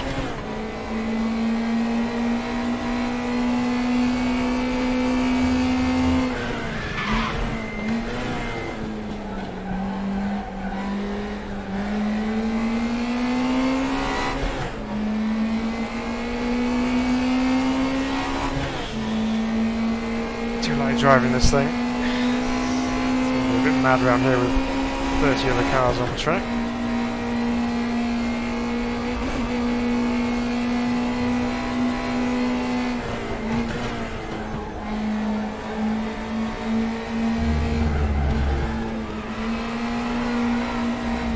Really excited where he's onto the main straight, I suppose you can call it now.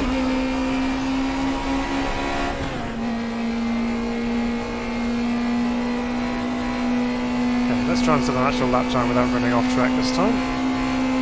See where we stack up. Okay, do I dare take it flat? I'm going to do it. No, not quite.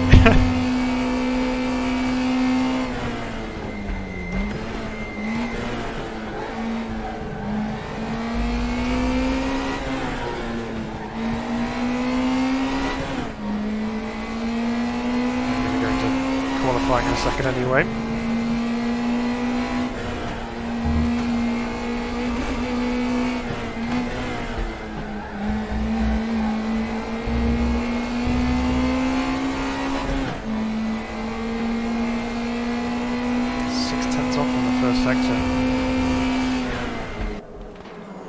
Okay, well, we'll see where we qualify.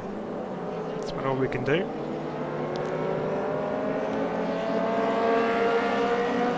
Go take out some fuel. But the good thing about this is all fixed setup as well, so there's no No wondering where your pace is when it's just all down to setup. So take some fuel out. Let's go. So open session as well. So we've got heaps of other little NSUs all over the place.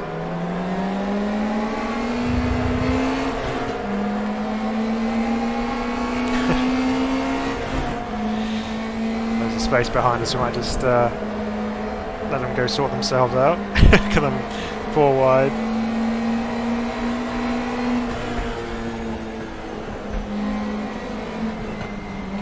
We'll keep up with them for the time being and then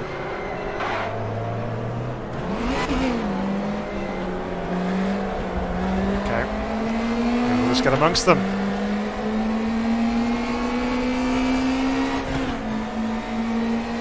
I was going to try and keep up with them and then just back off towards the end, but that's not going to happen now, so...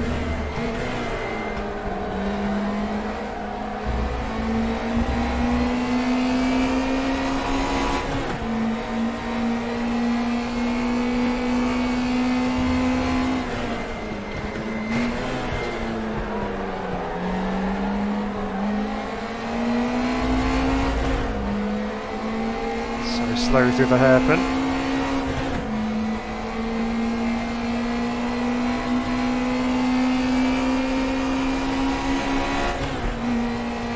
So judging by it, we might have a bit of space here, so hopefully we don't get too held up.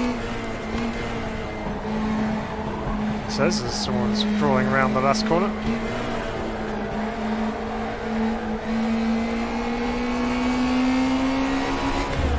Okay. Let's go for it. Let's go set a blistering lap time.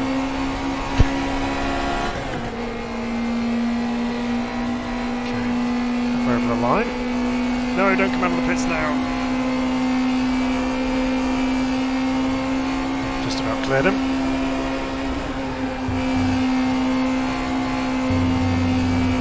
Right. Where to brake here on 25.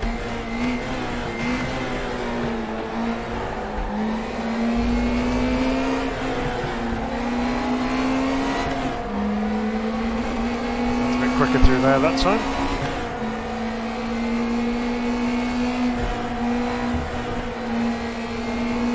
Is this guy going to rejoin?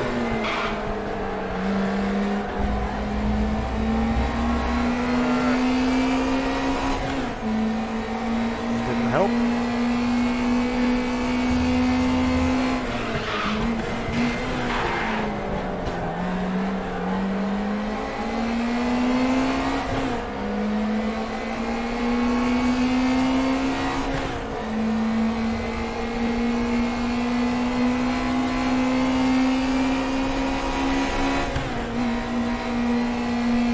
Okay, 2 corners to go. Set ourselves a lap time.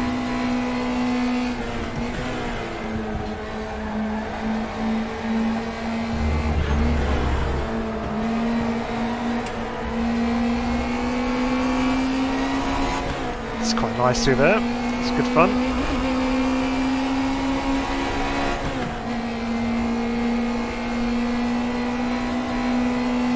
Fifth position so far, although we know there's some time available from there because of running wide at the Degners.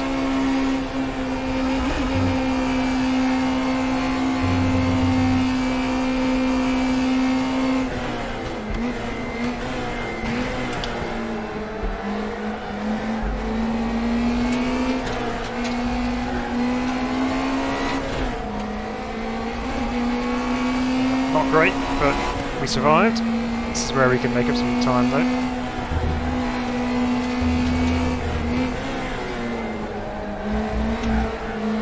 Hold on. Let's just cut the corner.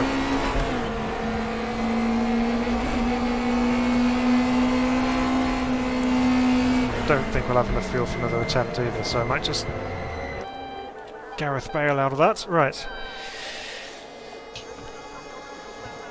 Just about have enough to go for one more flying lap, I reckon.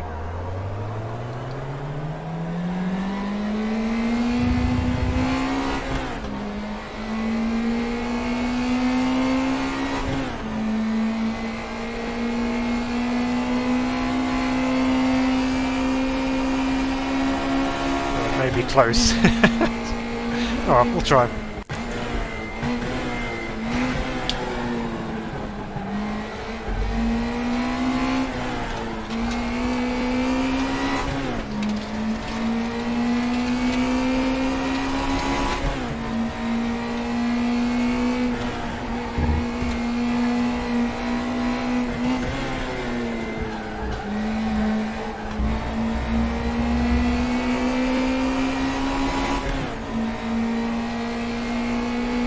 Quite a nice short layout here at Suzuka on the West Circuit.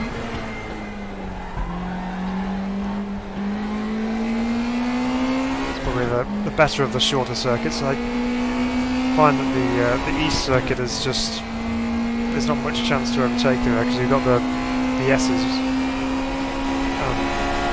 maybe a slightly hardish braking point into the part where it doubles back onto the main straight, but other than that, well, that's just ruined that. Oh well.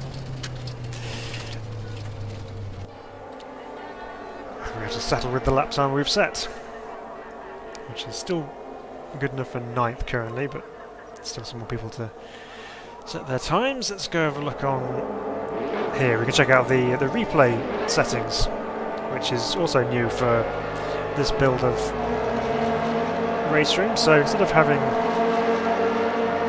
the standard kind of user interface at the bottom here, we can now toggle select through the drivers as we want, or we can select them from the list, and then you can select your cameras. So there's various different onboards which you can just obviously cycle through. All the other ones on there. So you can show the timings on this screen as well if you wanted to. But let's just see if we can take a flying tour. We can do, so here we go. Let's go and watch some of these guys come through 130R.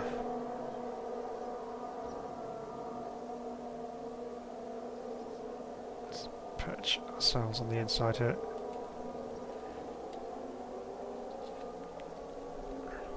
I have to make the noises myself because there's no noises coming through. Where is everyone?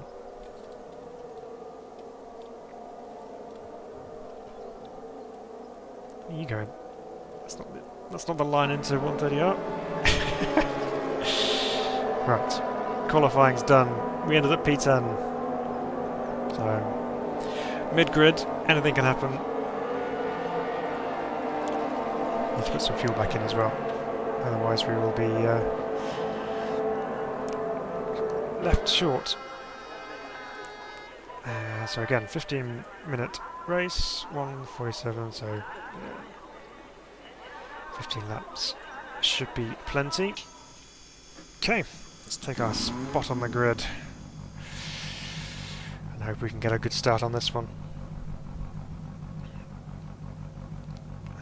There's as many behind as there are in front. There's definitely a lot of time on the table on that flying lap, so we can hopefully move our way forward here. Hopefully. Can't promise anything, but we'll have fun anyway doing it.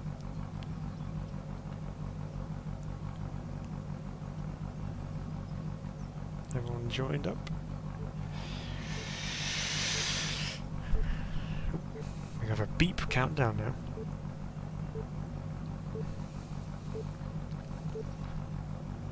Here we go. Come on. Let's get that start we want.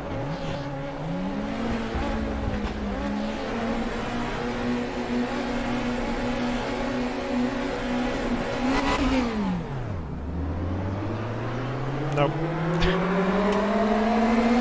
Kind of kept even station with a lot of other guys, apart from the one to my right.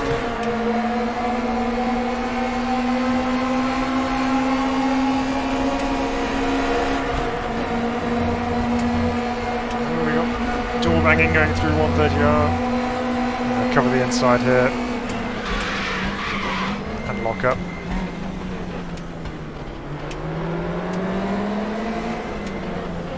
There we go. Oh no, got mugged around the outside. Well, that's not the ideal start, is it? Lose a couple of spots.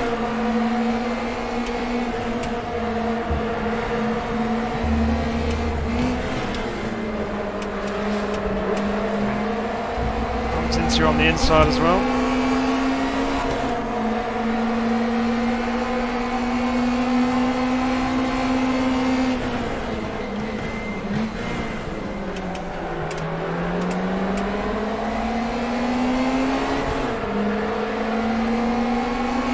Right. So where can we pick these guys off then? I've got an awful lot of time to do it, but let's see if we can get our spots back.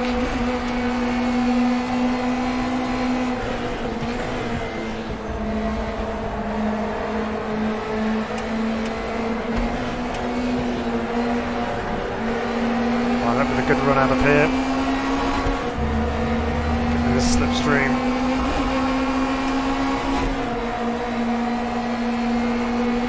Go for a move into 130R. That's a good end. Very badly. So he's going to back out of it, looks of it. Right. Yep, we made that one work.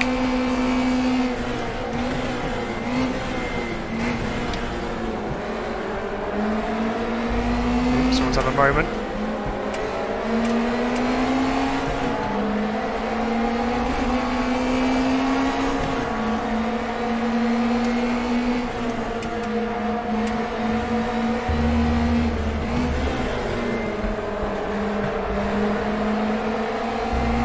Run through there, see if we can poke it up the inside into the hairpin.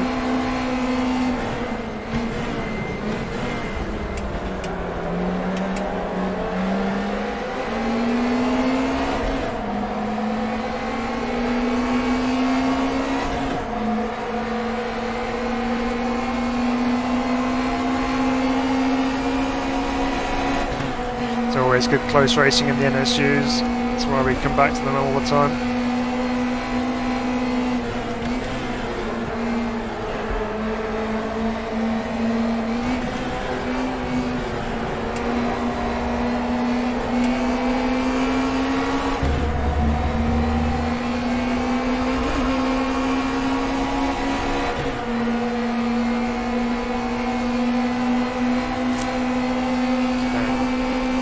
Seconds off the lead, that's okay.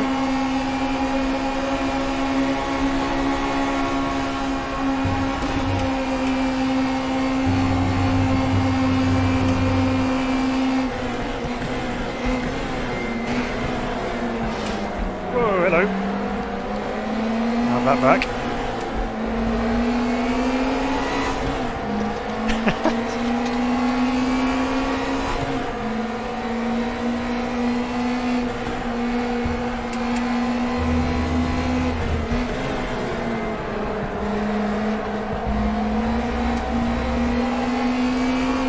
Racy back there.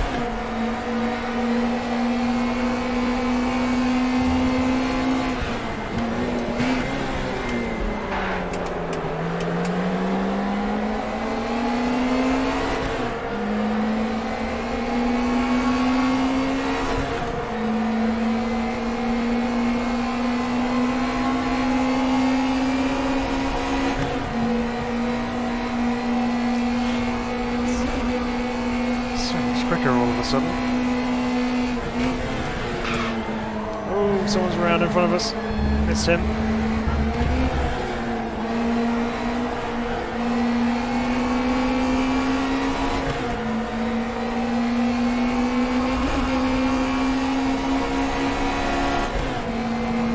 Gonna lift off the throttle in a minute just to let this penalty disappear, but hopefully we can get to the breaking point before we have to worry too much about that.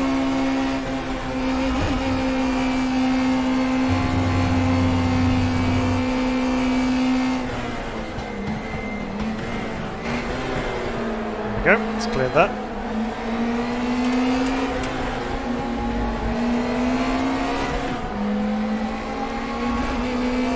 guy behind must have got caught up in that incident at the spoon corner. Got a bit of space behind us now.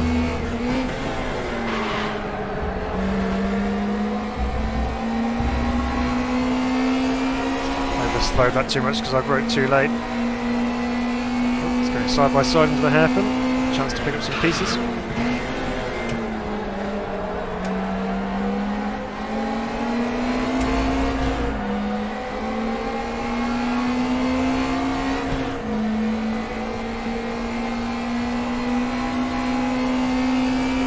So we're back up to 10th where we started.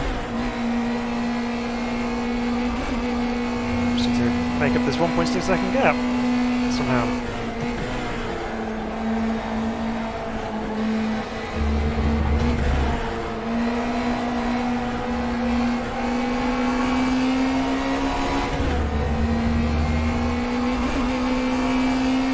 If they continue battling, that might help us out a little bit.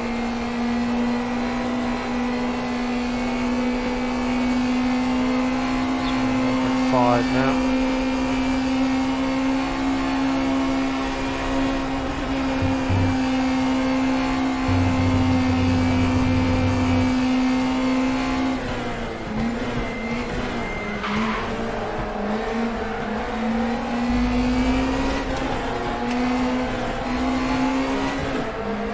That's just what we needed. Let's brought them closer back to us again.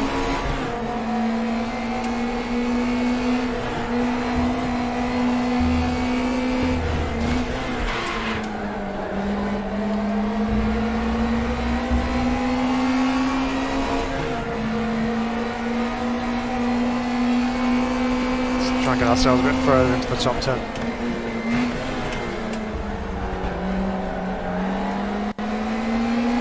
Someone was disqualified. Must have been too many incident points. So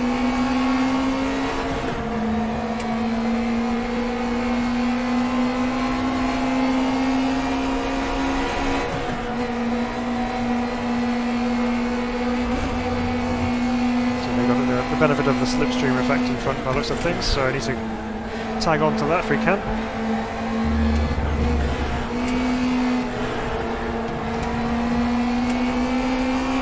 That'll do.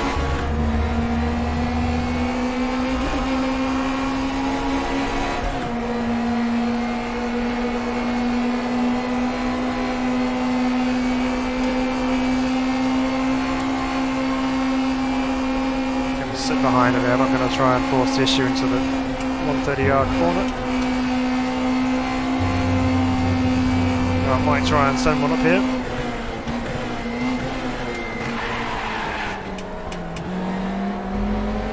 There we go. Oh, he's crossed me over. Well done. Nice and clean. Another car joining the mix in front of us here as well.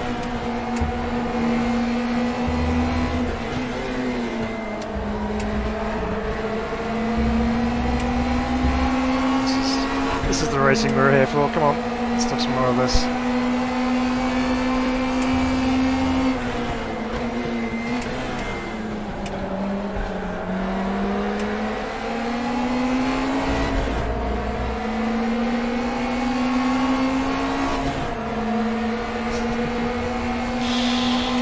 They're just getting away from me on the straights.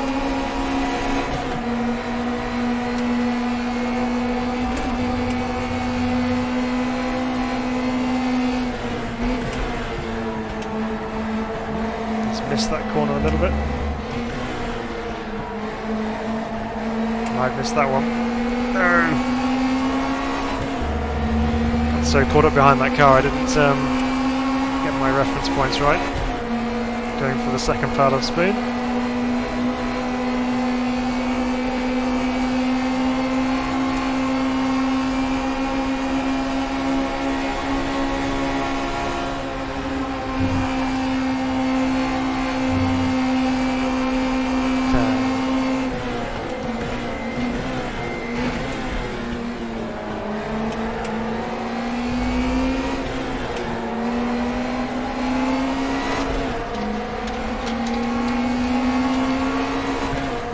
Loads of people leaving, they must be right at the back because we're still 10th.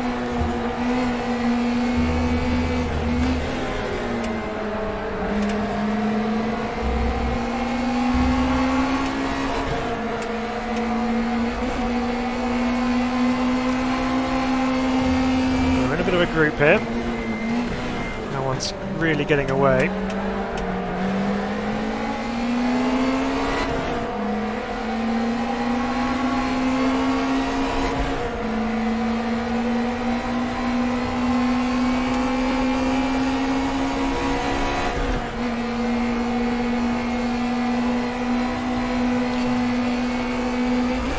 Drive through penalty for someone.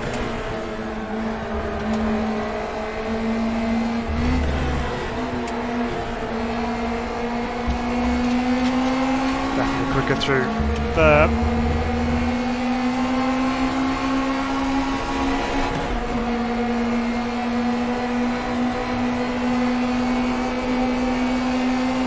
Just going to wait for some action to happen ahead maybe, and we can try and capitalise on that if we can.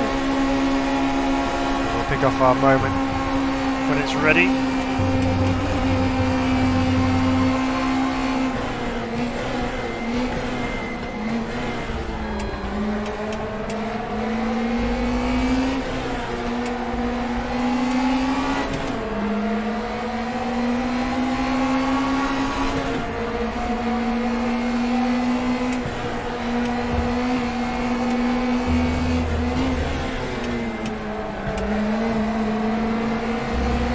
Climbing the curve on the inside.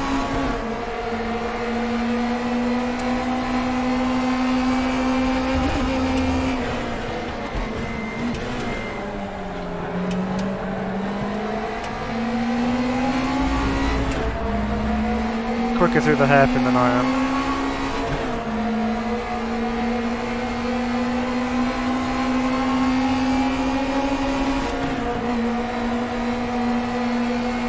That's the good thing about this. I mean, we're driving here, we're in 10th place. We're still having fun, because it's just a fun car to try and chuck around.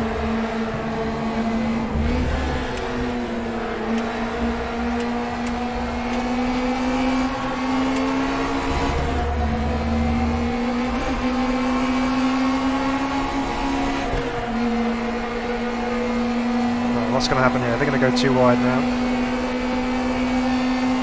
Could be our chance.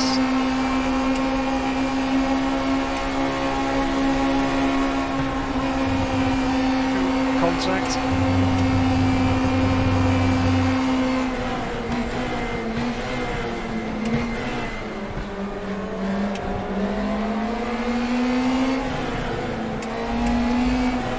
Yeah, I knew that was going to be a bit of a slowdown there. I couldn't see where the turning point was.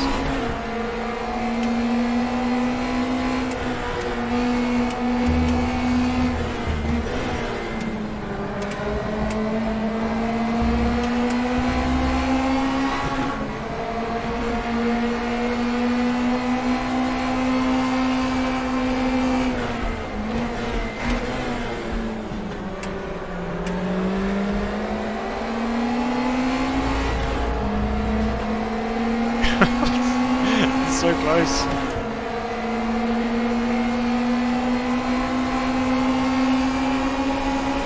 Another car in front of us here now. Where's he coming from? We've got 36 seconds to go though.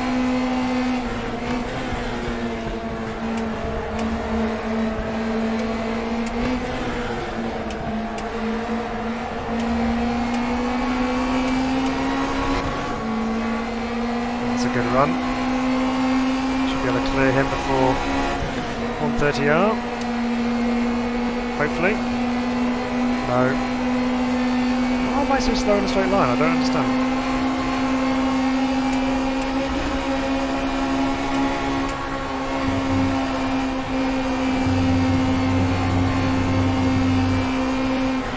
Ooh. It's a late move into braking.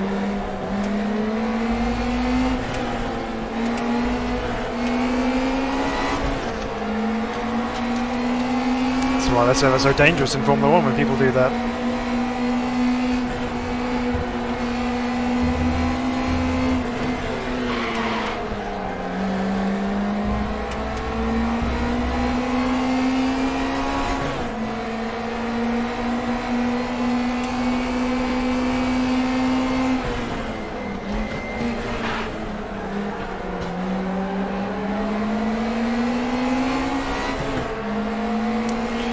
like we're going to get the opportunity to get them.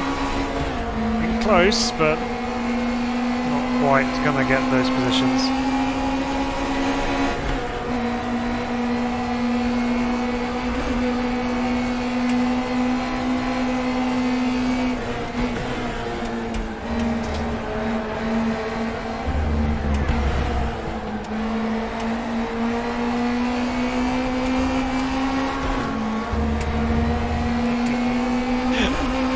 Power understeer through there. Just trying to get the power down, but didn't want it. There we go. P10.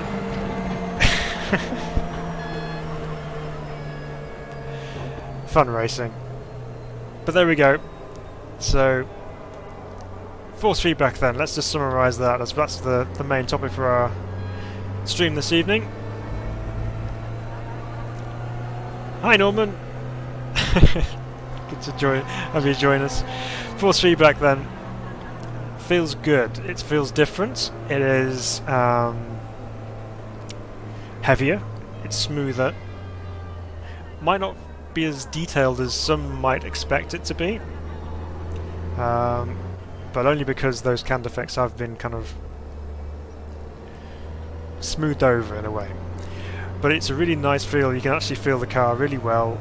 You get a good understanding of what the car's doing underneath you in terms of applying the power, getting sideways, understeer, all that kind of stuff. You get a really good feel through the wheel as to what the car's doing. So, good step forward in front of the force feedback that we did have. Not that the old one was particularly bad, but yeah, definitely a good step forward for force feedback. So, yeah, I'm impressed. Go try it out. Go check it out for yourselves. See what you think. Tell me what your favourite car is now that they've changed some physics and also the force feedback as well. See which one is the best one for you, what you prefer. So is this later up to a completely redesigned FFB? Yes, it is. So this is completely changed from the old FFB style, which was more cam defects based, to actual physics based. So it is, yeah, considerably better than where it was. So that's really good and positive. So. Thanks, Steve. I appreciate it. It's exciting. It's good to have a new start and do something more in line with what I've had in my career history anyway. So yeah, looking forward to doing that and getting on board with that. So yeah, exciting times. Well, I hope you guys have enjoyed the stream this evening. I've had a lot of fun trying out this new force feedback and trying to figure it out. So.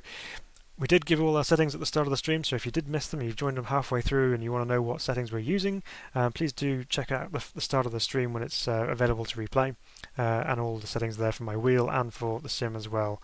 But yeah, let us know in the comments what you think. Please do remember to like the stream as well, give it a good old thumbs up on the old like button.